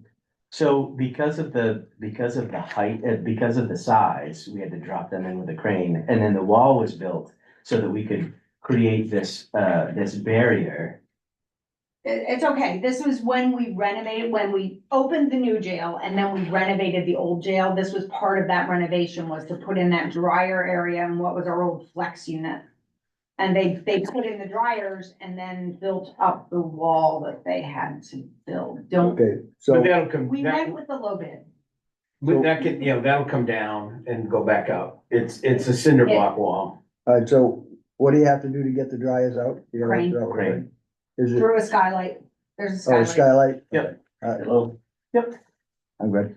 Thank you. So that's the laundry dryers that we're looking to, if there's no other questions, I'll step on to the next topic. And that is to install an outdoor freezer at the Department of Corrections. Now, when our building was built, it was set up to have that happen. We just didn't put the freezer on the pad that's already existing out there. There's a concrete wall with a pavement pad on top of it. and it's built to receive, cold food storage. With this, currently right now, we share space with Riverside Rest Home. That space, if we put it over at the Department of Corrections, we're talking about allowing for us to be able to purchase much larger in bulk. And that larger bulk purchase means that the cost of our food can go down. It allows for additional storage for us. Some of the things that we are required to do is we're required to have a certain amount of food on site in the event that there's a problem or a stoppage in supply. That's one of the things that we tend to get inspected on when we have Immigration and Customs Enforcement come through. They want to know what is our plan for additional food in the event that there's a snowstorm or something. Exactly. And so we have been able to store food over at Riverside Rest Home. Depending on the inspector, they have said, okay, yeah, that works, or they've said, no, it has to be on site. Riverside Rest Home is not on site, and it's all a matter of interpretation. And Riverside has its own food. That's, They're not putting food in your freezer, you're using theirs. that's Right. correct. Right, and this is gonna take you out of there That's correct. altogether. Which will actually add some reimbursement, because we'll be able to depreciate the balance of the space that they were taking. So, you know, we can then depreciate the entire freezer. And, hey, every nickel counts. Yes, it does. Every It nickel does. counts, and you know what, if we end up with big bulk purchases that Riverside needs to use the new jail freezer, we'll depreciate a portion of that jail freezer too. We are really under reimbursed in capital at the nursing home, because the building, we can't depreciate that anymore, it's all depreciated. Yeah. So this gives us the opportunity to look for any other, people will say, well, how come your Medicaid rate's $10 lower than some of the other counties? Well, it's low because we don't have any depreciation. You know, where they have, you know, buildings and stuff that they're still depreciating. So I think we only have like $3 or $4 worth of depreciation in terms of our rate. So, and when we met with the Riverside Subcommittee, we actually had a column in their big sheet that shows what we can get reimbursed from Medicaid when these projects are completed. So if there's a nickel that we can get from any food that we might store that gets delivered in bulk, we'll take it. Yeah. And you know, we're really good about being one county and sharing these kind of facilities. Yes. Yeah, and you know, even things like the chicken thighs that we get from the government that we can pay 19 cents a pound for, we can't stock up as much as we'd like to. We just because don't we have the space. Okay, That's the third item that I'd like to speak to you about, if there are no questions about that. Chicken, What's that? chicken. No chicken. That's- We're not, that's fine. we're not gonna capitally invest in chicken. The next item is related to the kitchen though, and it's a new jail washer. Again, 20-year-old jail washer and Dishwasher. I'm sorry, dishwasher. It functions now. It checks all the boxes, but within the next 6 years, we anticipate that we're probably going to need to replace that. I think that the fact that it does continue to work speaks to the planning and preventative maintenance that our schedule that our maintenance department comes up with. But Okay, go ahead. in addition to the performance that they've had, it also speaks to, we recently did a kitchen floor remodel, if you will. We had to put a new surface down on the kitchen floor, which required us to move the dishwashers around. We had to do it 2 or 3 different times, and our maintenance staff were tasked with doing that. Our electrician disconnected it, and our maintenance staff moved it. They're not made to be moved, but they did it, and they did it with a tremendous amount of success. It's back in and it's running. The floor has been replaced. But I just think that it would not be prudent of us to plan ahead for that in the next 6-year And cycle. it's getting tough to find parts for. Yeah, They're what scrambling to kind find is it? parts. It's a, Hobart? yeah, it's a Hobart. Yeah, it's a Hobart. It's a good machine, but they're Yeah. having trouble Yeah, that's- finding parts for it A now. lot of discontinued Hobart. Yeah, And, I had that trouble at school. and not to draw back to the inspection again, but once, the inspection requires them to go down and check the temperature of the dishwasher. It's not a specific temperature, then that could be a potential health Right. violation. And so, so having the forethought, Gwen having the forethought, working with the kitchen director to make sure that we put this in, I think is a smart move. Oh, this is Stella, do you have a cleaning station separate from the dishwashers? oh, it's all set up, so it's, yeah, Okay, it's, so are proper you replacing commercial anything kitchen. besides the dishwashers there? should just be the dishwasher and Just the machine. the surround. One machine? Yeah. Okay. You have a steamer in the kitchen? Mhm. We do. You have trouble with, scaling? It's actually not too bad. Maintenance has done a good job keeping it cleaned out. Yeah, Yep. good filters. will- Yeah, and we went with, when we went out to bid on that, I wanna say 8 or 9 years ago, I can't remember, I'd have to look it up. We went with a better one because we had problems with the old Okay. one that we had. Yep. So, not seeing any additional questions on the dishwasher, we will pivot to the bathrooms in the therapeutic community. The therapeutic community is our in-house addiction recovery center, for the most part. And it was originally designed to be our work release area. And when it was designed, it was designed and it was all tiled, the little 1-by-1 tiles. After 20 years, it has gotten to a point where it needs to be replaced. Now, perhaps some of you other shower replacement projects that we've done, we put in stainless steel up in Unit J, and then we re-epoxied the floors in all of our other housing units. And the reason why we did not do the therapeutic community at that time is because it didn't have the same way to be able to adhere the epoxy to. And so when we looked at it, we looked at being able to address most of the population. And the therapeutic community only has a population of approximately 8 females and 16 males in it. So it had minimal impact. It still functions the way that we want it to. However, it's to the point where we need to start planning on being able to address this over the next 6 years. That's why we have put it in here as a potential And capital improvement. we've got some potential water issues in there too, where the tiles have chipped, there's some erosion in there, so we don't know how big it's gonna be once it gets opened up. It might be a hot mess. Ray, maybe you can help me on this, just as a generic question, not specific to this, though. We've heard a lot of things about looking into, from all the presenters here, potential, maybe. So let's say, just throw out a number. So we say, okay, here's $100,000 for the widget project.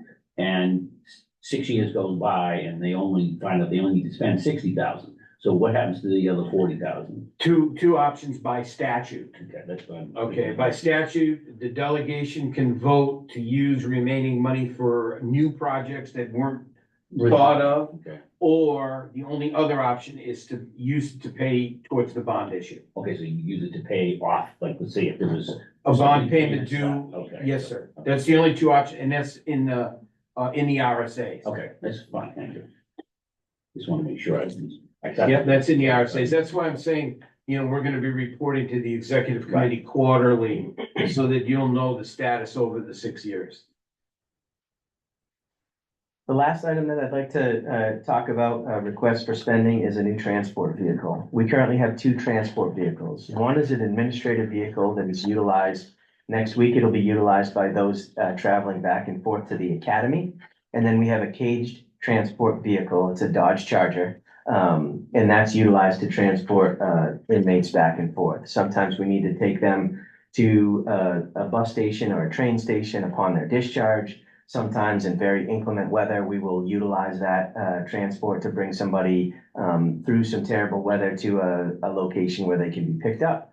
And, sometimes we'll utilize it to transport inmates back from the How hospital. many at one time? We, Inmates? we can transport 2 inmates in the back as long as they're the same gender. Is that all you ever do? You ever, Hmm. you don't ever move a busload of people anywhere? We do not. If a busload of people are being moved, it's a scheduled bus. plan or it's an emergency plan and we utilize the services of the sheriff's department. The charger. You know, every time I turn around, law enforcement people have to carry more stuff on their hips. Yep. And they're cramming more stuff into the vehicle. Yes. You're as outfitted as any other law enforcement vehicle, right? In terms of radios and. We're Yeah, outfitted guys. with radios. We do not have, like, we don't have a rifle that is often transported, that is often outfitted in, say, the sheriff's vehicle, for example. But we do have a full cage communication. We have lights on the charger as well. And interestingly enough, the lights, are something that pose a problem for us with the current charger that we have. We have a kill switch in the back, and for some reason, and we've spent more time than I care to admit on trying to determine where the drain comes from. If that kill switch is not turned off, which means that it kills the lights to the emergency light system, then it's gonna drain the battery. So part of our process when we go out and check the vehicle is we make sure that that gets turned on before we utilize it.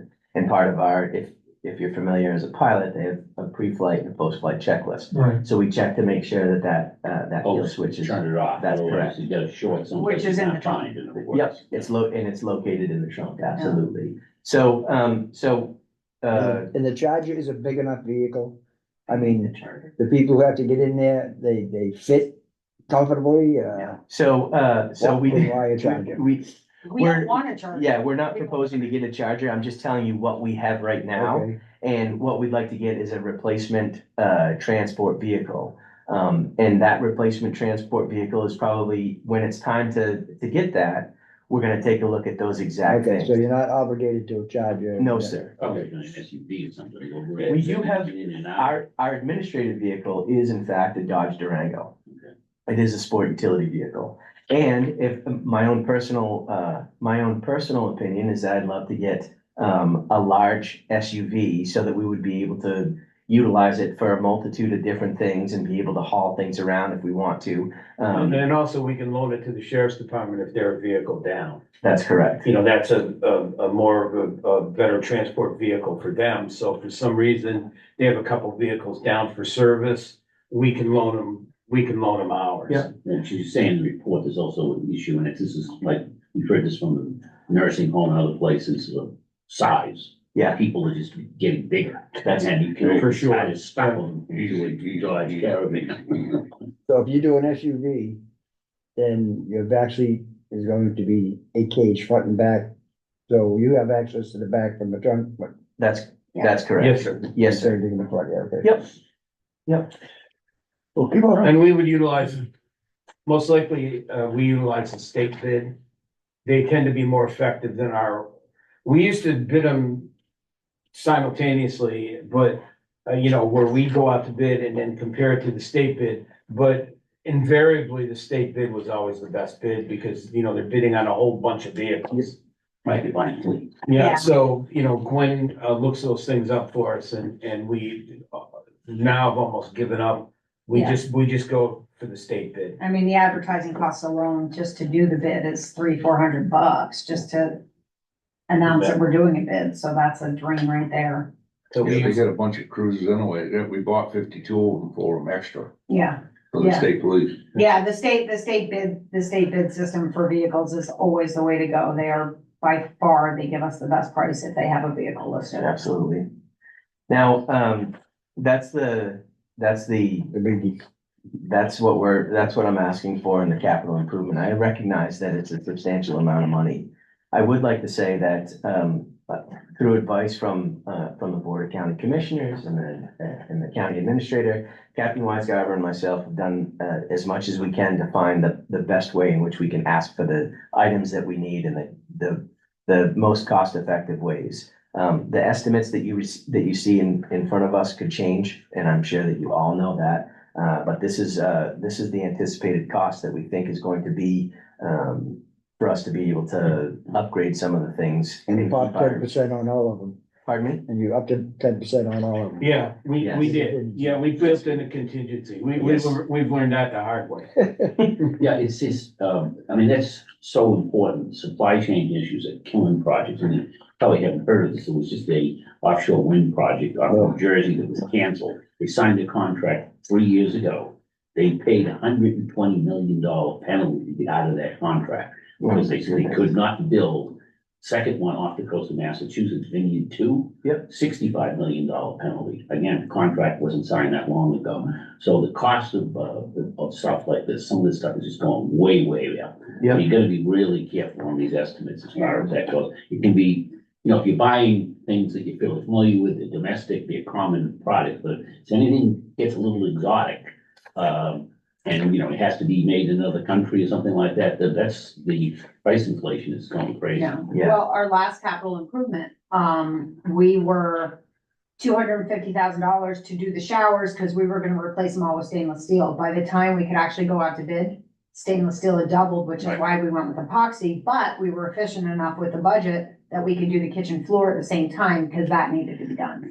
But yeah, it's crazy. Price of The material, price, some the, things have just gone it insane. just wasn't, there was just no Yeah. way we could come back to the delegation and say, hey, by the way, we need another $250,000 for that, so. That was good.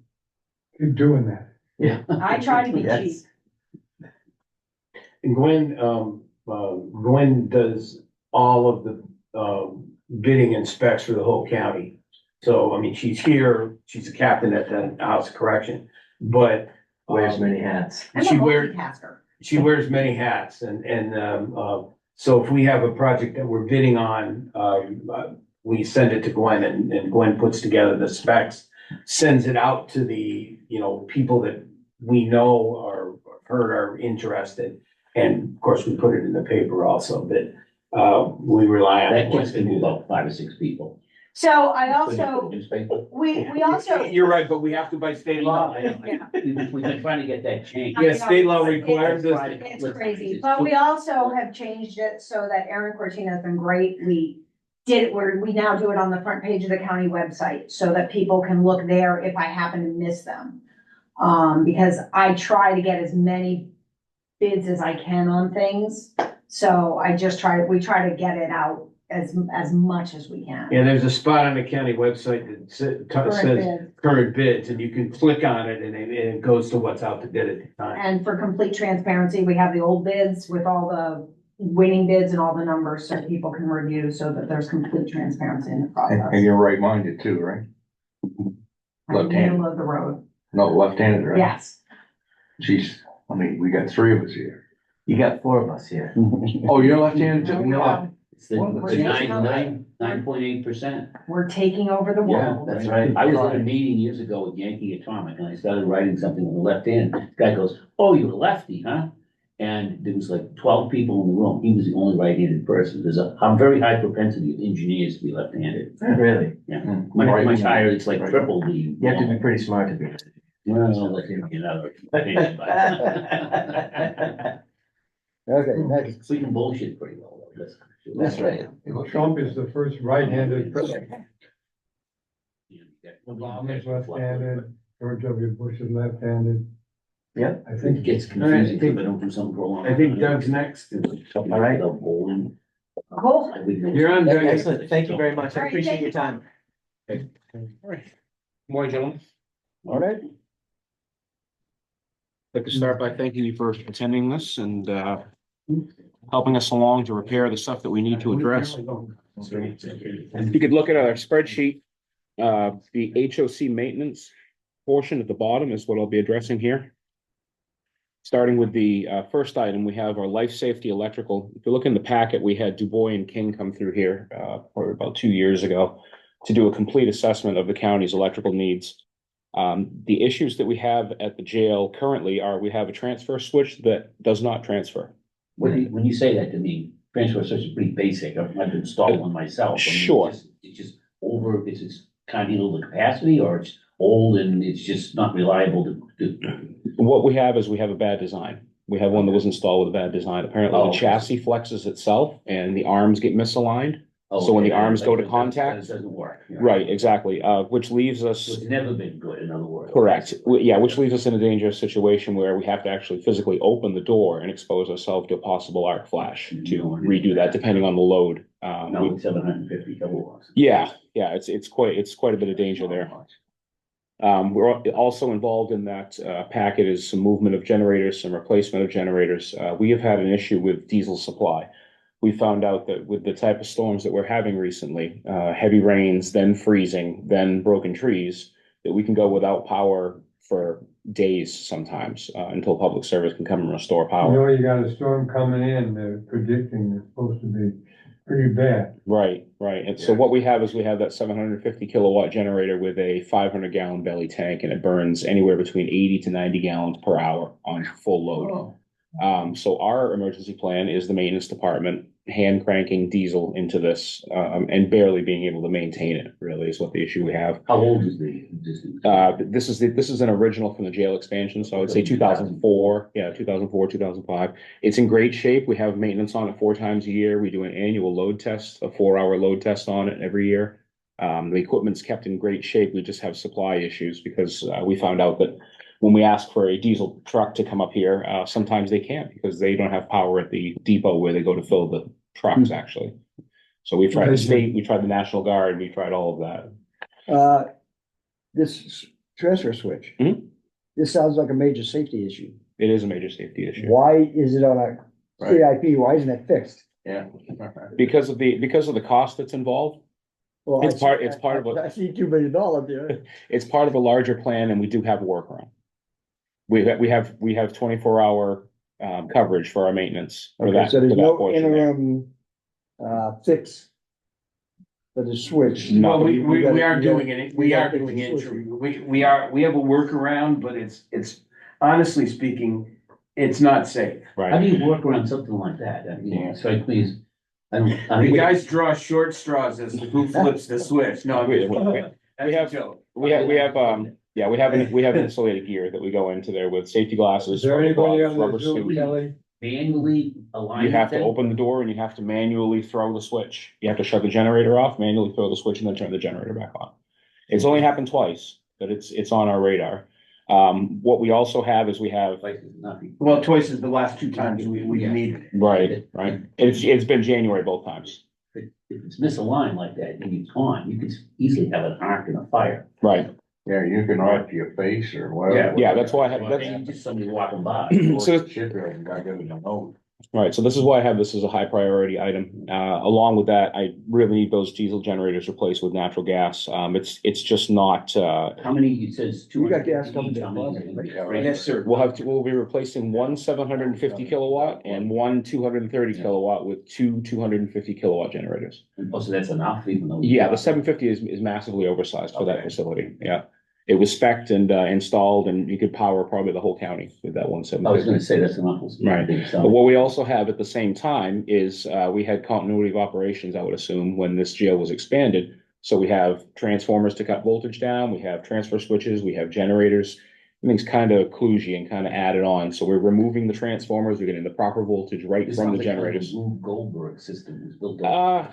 It was done efficiently and it was done, cost effectively, I assume. Add this, add this, add this. If you had it was an expansion, and if you had the luxury of a new facility where people weren't occupying it and there was no life safety Right, issues with right. folks sleeping 24 hours. Not just We throw could- it away and rebuild it, yeah. Correct. So how is this gonna be transitioned? You're gonna have to keep the So- old one running until this one's up?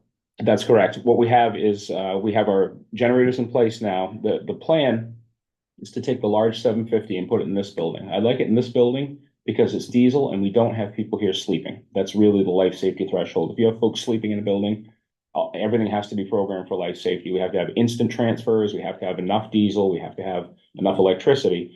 So that would be a perfect fit for over here. And that generator, if you were to buy one now, is about $400,000. Now, when you say wiring into here or physically moving? Physically moving the generator Are you over gonna here, have an air quality permit issue with that? we're gonna have to explore that. That's in the the analysis there from Yeah, Dubois that's, and King. that's something you might have to watch out for, because an existing one with diesel, Mhm. that's 20 years old, you Right. can run it as long as you can keep it there. You move to a new location, you may have to re-permit completely. And we may have issues with diesel storage too, Yeah. you know, Well, maybe new Well, requirements for diesel that's my tanks. question. What did we use before? Didn't we We use? have no generator here. No. What did you use for fuel before? It was always- It was always diesel. Always diesel. Well, Now- Number two. number two, Number two. number two. we Which used. is, you know, that's the same thing. Yeah. So why can't, those tanks ever removed? Oh, yeah. They were removed. Well, they were removed because, and a couple of them didn't pass the test anymore. You know, cause you know, you have to have that pressure testing on the number two tanks. And the tanks began to fail. And so we decided when we built the jail, just to remove all those tanks. Because we just, Yeah, but we didn't go to natural gas till what, 12, 14, something? that's when we removed all the tanks. Oh, okay, all right, tanks. okay, Yeah, gotcha, all right. yeah. Right, and natural gas, you know, Well, the supply is natural gas there. makes sense. Yeah, the supply is there. It's gonna run. We don't have to worry about supplying it. Now, did So you're you, just gonna run it off the existing natural gas supply that uses to heat the jail? Correct. Okay. Yeah, we have enough volume coming through there. This facility would receive the 750 again. why not? Now, there's surplus generators that are brand new from the government. Have you looked into that at all? We can explore all the options there. Right, Well- but you know, they're out there. Sure. I know the school, we got one, remember? Yeah, what I'm looking for here, these quotes that we're getting from these folks, again, these were done complimentary and as a courtesy for a lot of these vendors, with the full understanding that everything has to go out to bid. So what I'm trying to do is I'm trying to get into the best possible area where we can, where we know a ballpark of what we're asking to spend for money. We're gonna do our best to make sure that we don't spend all the money. You know, we're gonna be as frugal as possible, and we're gonna get the stuff that we need at the same time by satisfying all the requirements that we have to satisfy. And as you folks know, you know, every year that goes by, there's more regulations and things get more expensive and more restrictions and yeah. So there's that. We're gonna try to get rid of them regulations. Right, well, that's, Great. Start at the nursing home, will you? that Yeah, just, that just has to happen. Wow, I mean, it's. It'd be one great. step, One step. First step's always the hardest. Right. Yeah, it'd be great if you did. Okay. So we have, there's phase plans in there, from Dubois King on what's gonna be moved, what's going to be replaced. The transfer switch and the generators over there is really the highest priority for us because there is life safety, because we have 300 people and they're sleeping at times on the overnights. Riverside's in great shape with the generators. They're looked at more than probably any other generator on the complex. How big is that one? At Riverside, 230? at the jail right now, we have a 230 if powering the old jail and some of the new jail, and then we have a 750 powering the heat and the lights in the new jail. And what do you got for the rest of them? Rest Home has a 300 kilowatt Caterpillar for C building. We have a 230 kilowatt Onan with a Cummins for B building. And then we have a natural gas Caterpillar for the Alms House, which is recent, I want to say within the last 5 or 6 years. That was installed when Southeastern New Hampshire Services remodeled the inside of the Alms building and occupied that. This should save on maintenance going to natural gas too. Oh, yeah. Yeah, Huge, yeah, really the supply. 750 Diesel one's gonna be. Yeah, the diesel supply, we found out very quickly how difficult that was. We had a contract, we had a state contract for diesel delivery, and when we made the phone call, they said the diesel depot doesn't have electricity, we're not delivering diesel. And the second time it was an ice storm, we're not bringing trucks out there because there's an ice storm. So, and that's serious, at 80 gallons an hour, we have, 5 or 6 hours before the generator's out of diesel. Thankfully, we have large tanks for the other generators on the facility, and those buildings usually regain power first. It seems to be the new jail that has difficulty maintaining those breakers that are on the poles, the ones that snap. It's a real simple fix when it happens, but Last year I had to call a friend of mine that works for public service to. Yeah.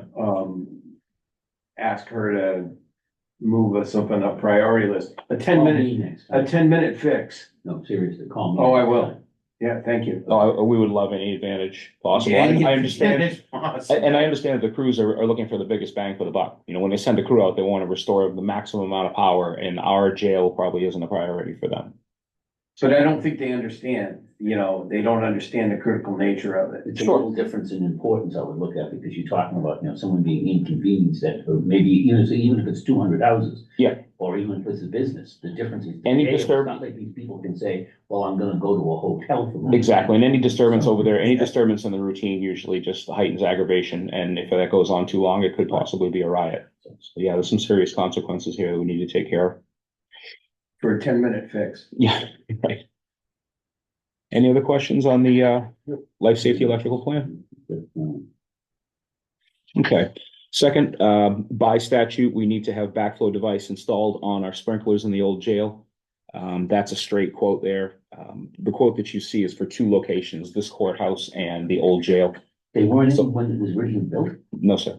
No, that's something. The old jail expansion was probably the 80s, probably. Yeah, it. Oh, okay, I'm thinking the new jail. Right. This is the old jail. Yeah. All right, okay, that makes sense. Yeah, just the sprinklers in I the can't old jail. believe the new jail. No, the new jail's got it, it's the old jail. Yeah, the city's aware of it, and the city's aware that we're working on it. I sent them a copy of our 6-year plan to Rebecca when she was with the inspectors. So she knows we're gonna go forward with that. All right, if we're okay with that, moving on to the fire panel. The fire panel, we have a slight issue right now getting any estimates. We've been working with Hank Stewart from Minuteman. Minuteman was the company that upgraded Riverside's fire panel. They did a great job. Hank's a great resource. He's very intelligent about these things. He had reached out to Dover Fire on clarifications as far as what we were supposed to use, where we were supposed to use them, horns, strobes, locations, integration with HVAC units, whether they should be shut off, whether they should be stayed on, basically an entire building assessment. And then I believe Rebecca left and went to a different municipality. So we're still waiting for some feedback on that before we can get anywhere into the specifics of how much it's going to cost to replace the fire panel. Verbally talking back and forth, his best guess is between 200 and 210,000 to replace that fire panel. The current issues we have with the fire panel that's existing right now, there are areas in the jail that were not occupied before that now by law need sensors, they need strobes, they need sirens. There are areas in the jail where if there is a fire alarm activation, you cannot hear it. These are administrative offices, these are gym areas, these are some areas even in inmate housing. This has been like this just forever? It has, but the code has changed. They're working off the International Building Code of 2018 right now. Are you familiar with that? Yeah. It really has turned everything upside down. The 2018 building code is Ridiculous. Sure, A lot sure. of things don't accomplish anything except hire electricians. And we gotta write the book. Yeah, even small changes, in the code, just Oh, yeah. create massive headaches for us This here. is the 2018 code. Correct, yeah, Well, IBC, you started IBC with 2018, IBC. and the IMC as well, International Mechanical Code, Oh, I believe, really? because it covers the HVAC as well. IBC, I know, from. Yeah, That's all you need. to Which I say, wish they really. did. right, right. That's all you need to say. Yeah, so what we're looking for, what we're asking for is the ability to spend that much money on the fire panel. Go ahead, I'm sorry. Can you add Wi-Fi? In other words, a sensor, say a strobe. Can you have it Wi-Fi? In other words, activate. So from what I understand, the new devices that go onto the fire panel are smart devices. They're self-testing, they're self-cleaning. The smoke detectors are self-cleaning, which is a huge maintenance. There's right now on that fire panel, and I may be off by a couple, I believe there's around 600 devices off that fire panel right They're now. hardwired. And The question is hardwired. they are all hardwired. Everything's hardwired. Correct. The issue we have is when they come in to test the fire panel, when they come in to test Riverside's fire panel, they'll test a portion. They do it 4 times a year, so they'll do 25% of the devices, 25% of the devices next time, 25% of the devices next time. They can test between 4 and 5 devices there, and we have to reset the fire panel. The hardware and the software are so old that if they test too many devices and then do a reset, the fire panel doesn't come back up and then has to be reprogrammed. Again, it's a 20-year-old, it's been subjected to God knows how many electrical spikes and Add-ons. right, and memory issues and hardware. The new code for the life safety states that things like strobes. We can't have 2 strobes within the same distance that somebody can see both of them because it could trigger epilepsy. Actually, the rate of the strobe itself needs to be less than 1 second, the flashing of the strobe. Pull stations need to be moved towards the exits of the building. A lot of the pull stations are put on the interior of the building, obviously counterintuitive running into a building when it's on fire. Small things like this, is gonna add to the cost of it. But we have good infrastructure, we have good wiring. Some of the devices can be reused, some of the stuff that's integrated with the HVAC can be reused, shuts off the HVAC circulators if that's what the fire department says we need. That's what I said when I heard some of the regulations. That's a high priority for us for that building. Even just for the testing portion of it, it's tested 4 times a year by regulations. And I wish I had, That would be, should be high priority and it should be fixed now. Sure. It's, Yeah, it's definitely, the code is recent, the code changes are recent, and, being a municipality, we have to ask for the money and get it raised and get it engineered and get it done. Dover Fire's been pretty good, if we let them know that because it's a relatively new regulation, Dover Fire's been pretty good about, we're telling them that they understand, because they go through a budget cycle themselves. So they understand as a government that we have to go through a budget cycle to get these things accomplished. Yeah, and they've made it clear to us the high importance of getting this taken care of. Any questions on that? No. Okay. Next, HOC parking lot. You'll see in your packets, we have a estimate there from KC Paving for the entire facility. So I broke out the jail parking lot and provided folks with a picture of the highlighted areas of the areas that are going to be paved.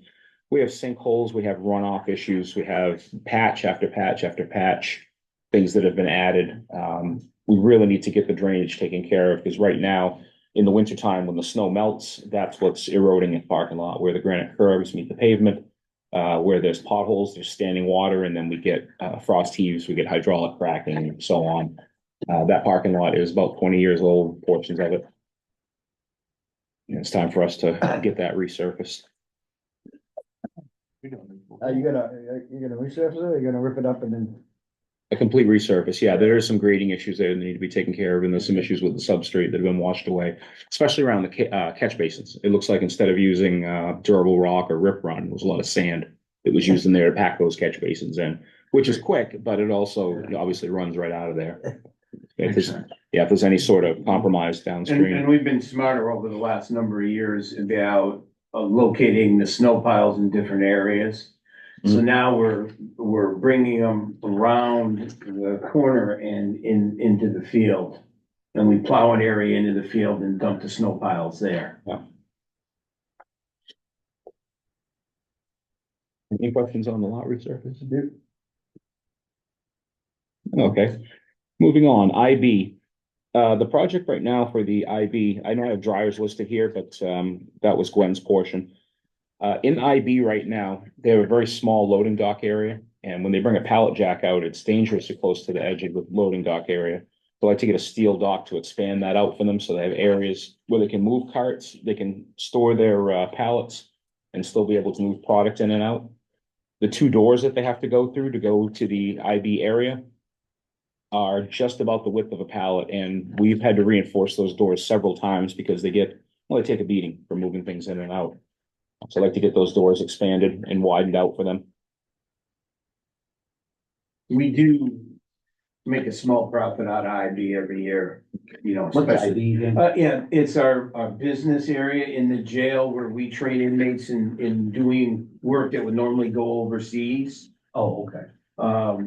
Used to be called jail It industry. used to be called jail Right. industries. I remember And that. we were one of the first sites that actually got a permit to ship inmate produced goods over state lines. We were one of the original 20 licensees. And the only reason I remember that so well is it happened when I first got here. And but it makes it so Is it actually state lines back then? I thought they were following. that's pretty much it. Yeah, I'm not sure I can argue with you about that. I'm gonna say first customer was Adam, but Yeah. Something to do with apples and stuff, I don't know. snakes. Yeah, so I have some pictures in there, of the IV area and some of the challenges they face there. The laundry truck they have now, they have a larger laundry truck and it's really difficult for them to bring the laundry carts out and still be able to maneuver around them without getting kind of perilously close to the edge there. Any questions about the IV area? Nope. Okay. Moving on, you'll see the picture of the smokestack. You'll see the detailed pictures of the state of the smokestack. The quote I got was for 60,000 plus, I think a couple thousand for some remediation and moving and stacking. 10% contingency we got in there, just in case the price changes, but that's a high priority. I think it's pretty self-explanatory there. So The they're gonna take pictures, that down, right down to the ground and clean up the mess afterwards? correct. Correct. They're gonna resurface the area where the thing stood? It is actually a non-accessed area between two buildings and there's railings on either side of it. So you can't get within maybe 15 or 20 feet of that smokestack there. It's behind, the community corrections area where folks come in and, do work and stuff for the community, set up tents and things like that to pay off their fines. But that area right there is not accessible by people. Very nice cracks they got in that thing. Nice is an interesting word. My prime concern is that there's people there all the time, and it's well within the distance of the daycare. I'm really concerned about that and want to get that taken care of as quick as It's possible. completely You're talking inactive. fall zone? Correct. I'm sorry? You're talking fall zone? Yep. Yes. Yes, sir. Yes, yeah, the height of it itself. You can see, but one of the pictures there, the overhead, the small building in the middle of the almshouse is the daycare. What was it originally for? That was the boiler plant for the almshouse and for the rest of the county complex. Oh, okay. So they were burning number one, I believe, kind of storage diesel, real thick, kind of nasty Yeah, stuff. kind of like sludge. Yeah. Yeah, and that was the steam plant for the county complex. I believe it was retired in 1984, maybe? Before me. Okay, just, yeah, it was, Is there any like pending safety issue with this or mandate from to get rid of it or? No, but it's clear to us just by, visual inspection, of the danger of it. So it's one of those things that would be a high priority once this is approved. and And after, again, we're hoping, Dad, Chairman Schmidt set up a delegation and executive committee meeting in the beginning of September. So these are one of the items that we would get working on, right, before the winter. Everyone set up. The executive committee meeting. and some- Yeah, we sent out notice. Doing it all on the 4th of September. Yeah, Executive committee at like 4 o'clock in the Yeah, afternoon. And delegation will meet at 7. and The briefly, delegate we can follow. yeah, Immediately, yeah. Wednesday the fourth. yes. Well, not immediately, we're Yeah. dinner time, we've got to feed the delegation. after speaking briefly with some structural engineers and getting verbal estimates of between 15 and 20,000 just to see if it could be saved, I just made the decision to take it down. It just didn't make any sense and spending 20,000. No, it's not doing it. Exactly, yeah. Were they Spending 20. gonna crane it? How will they? They actually said they're gonna go up in a bucket truck and start manually sledgehammering it down. Jeez. They have a slide chute. Once it gets down to maybe 40 feet or so, they have like a slip and slide, basically a construction debris slide, and they just go right into the back of their truck. I think that's pretty straightforward there. Any questions on that? Okay. Next item, in the almshouse. Almshouse is U-shaped. You can see in the picture from the smokestack there. Each side has its own boiler. I received 2 quotes. One from Hart Plumbing and the other from J&S Plumbing. Those are 2 separate boilers, one on each side. One is slightly larger than the other because it also does the middle portion, the connecting portion of the 2 buildings. One right now is actively leaking and I've held off on it. We're just putting stop leak in it and kind of patching it along. The other one is, I believe, 14 years old, and I'm concerned that one is suddenly gonna hatch one of these times when it's running, so. This is an astronomically large time for boilers. Is there some particular reason why these are leaking through corrosion? I mean. Yeah, corrosion, you mean Sure, from outside the tank, from like from inside the tank. Sure. inside the tank? It's pretty well documented, and I apologize if this isn't the actual chemicals, calcium bromide, I believe, that was in Dover water years ago.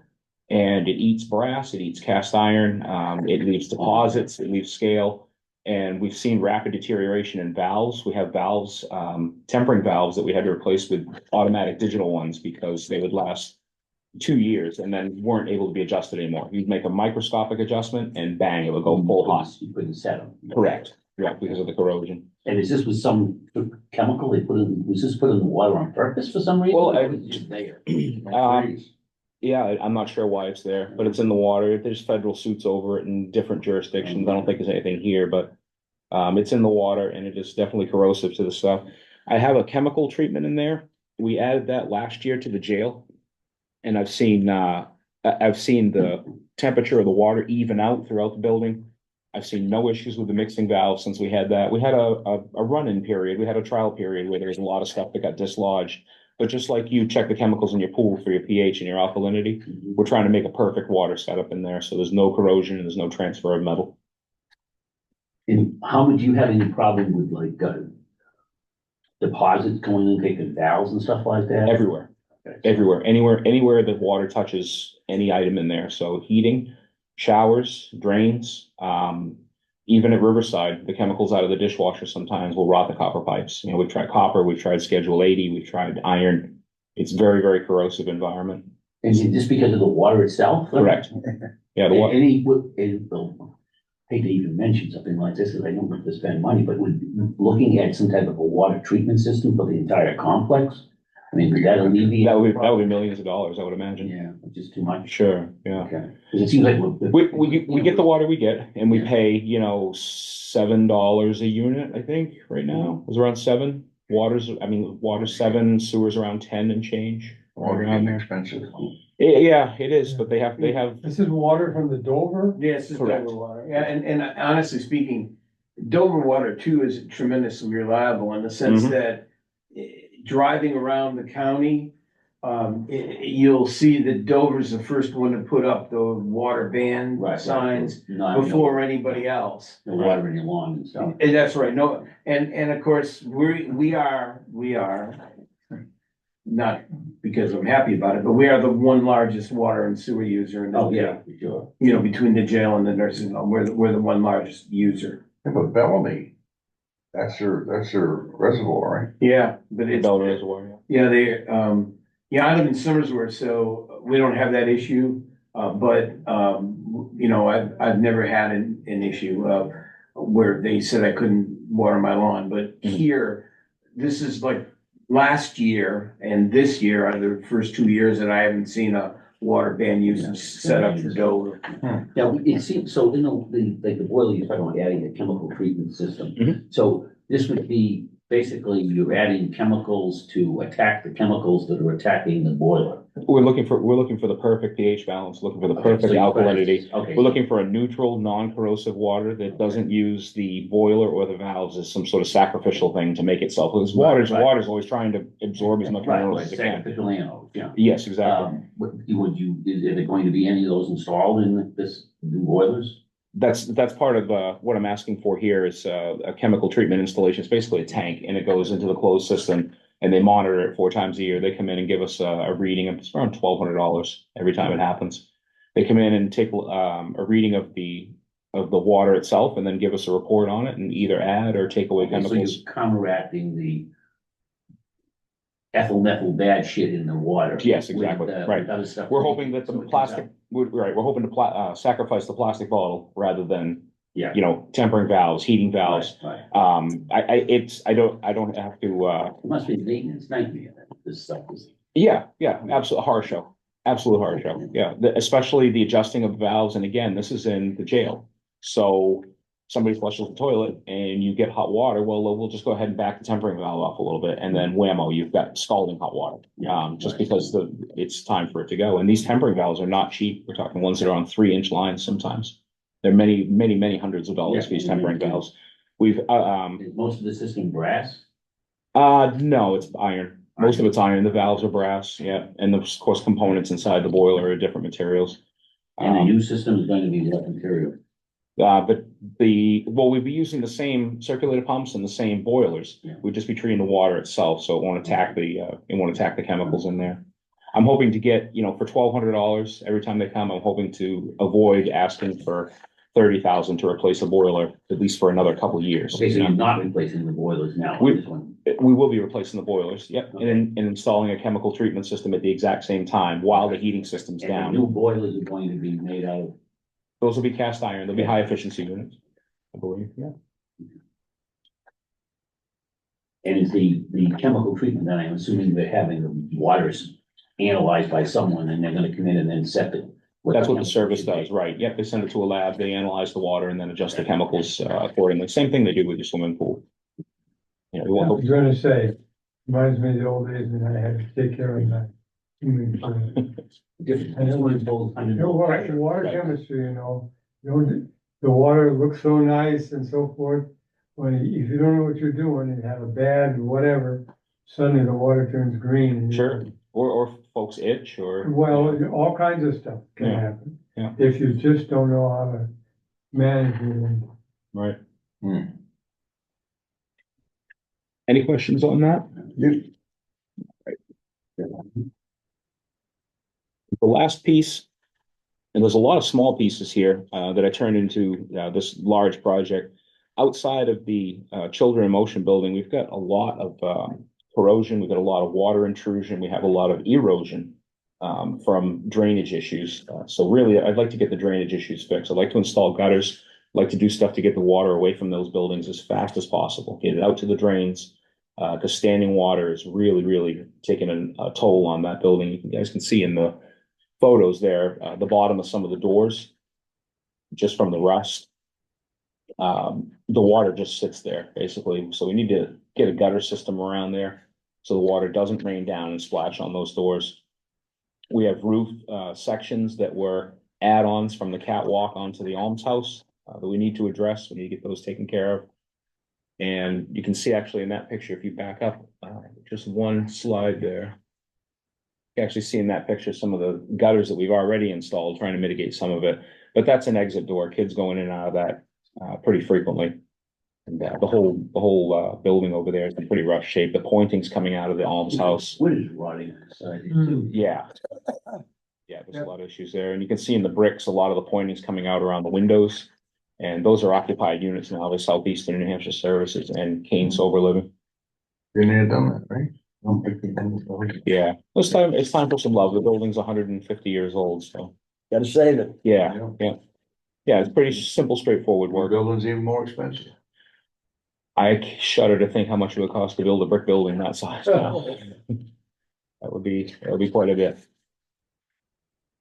Also, we have, we have replacing Children in Motions has window units right now that we cut square holes in the walls for. So basically, we're taking a window unit, putting it in the wall and expecting to air condition the place. They have issues with air quality inside of there. There's a lot of mold and things that sit in those air conditioners. We have to take them out and spray them out and clean them. Really, they need proper mini splits in there to get the air conditioning correct.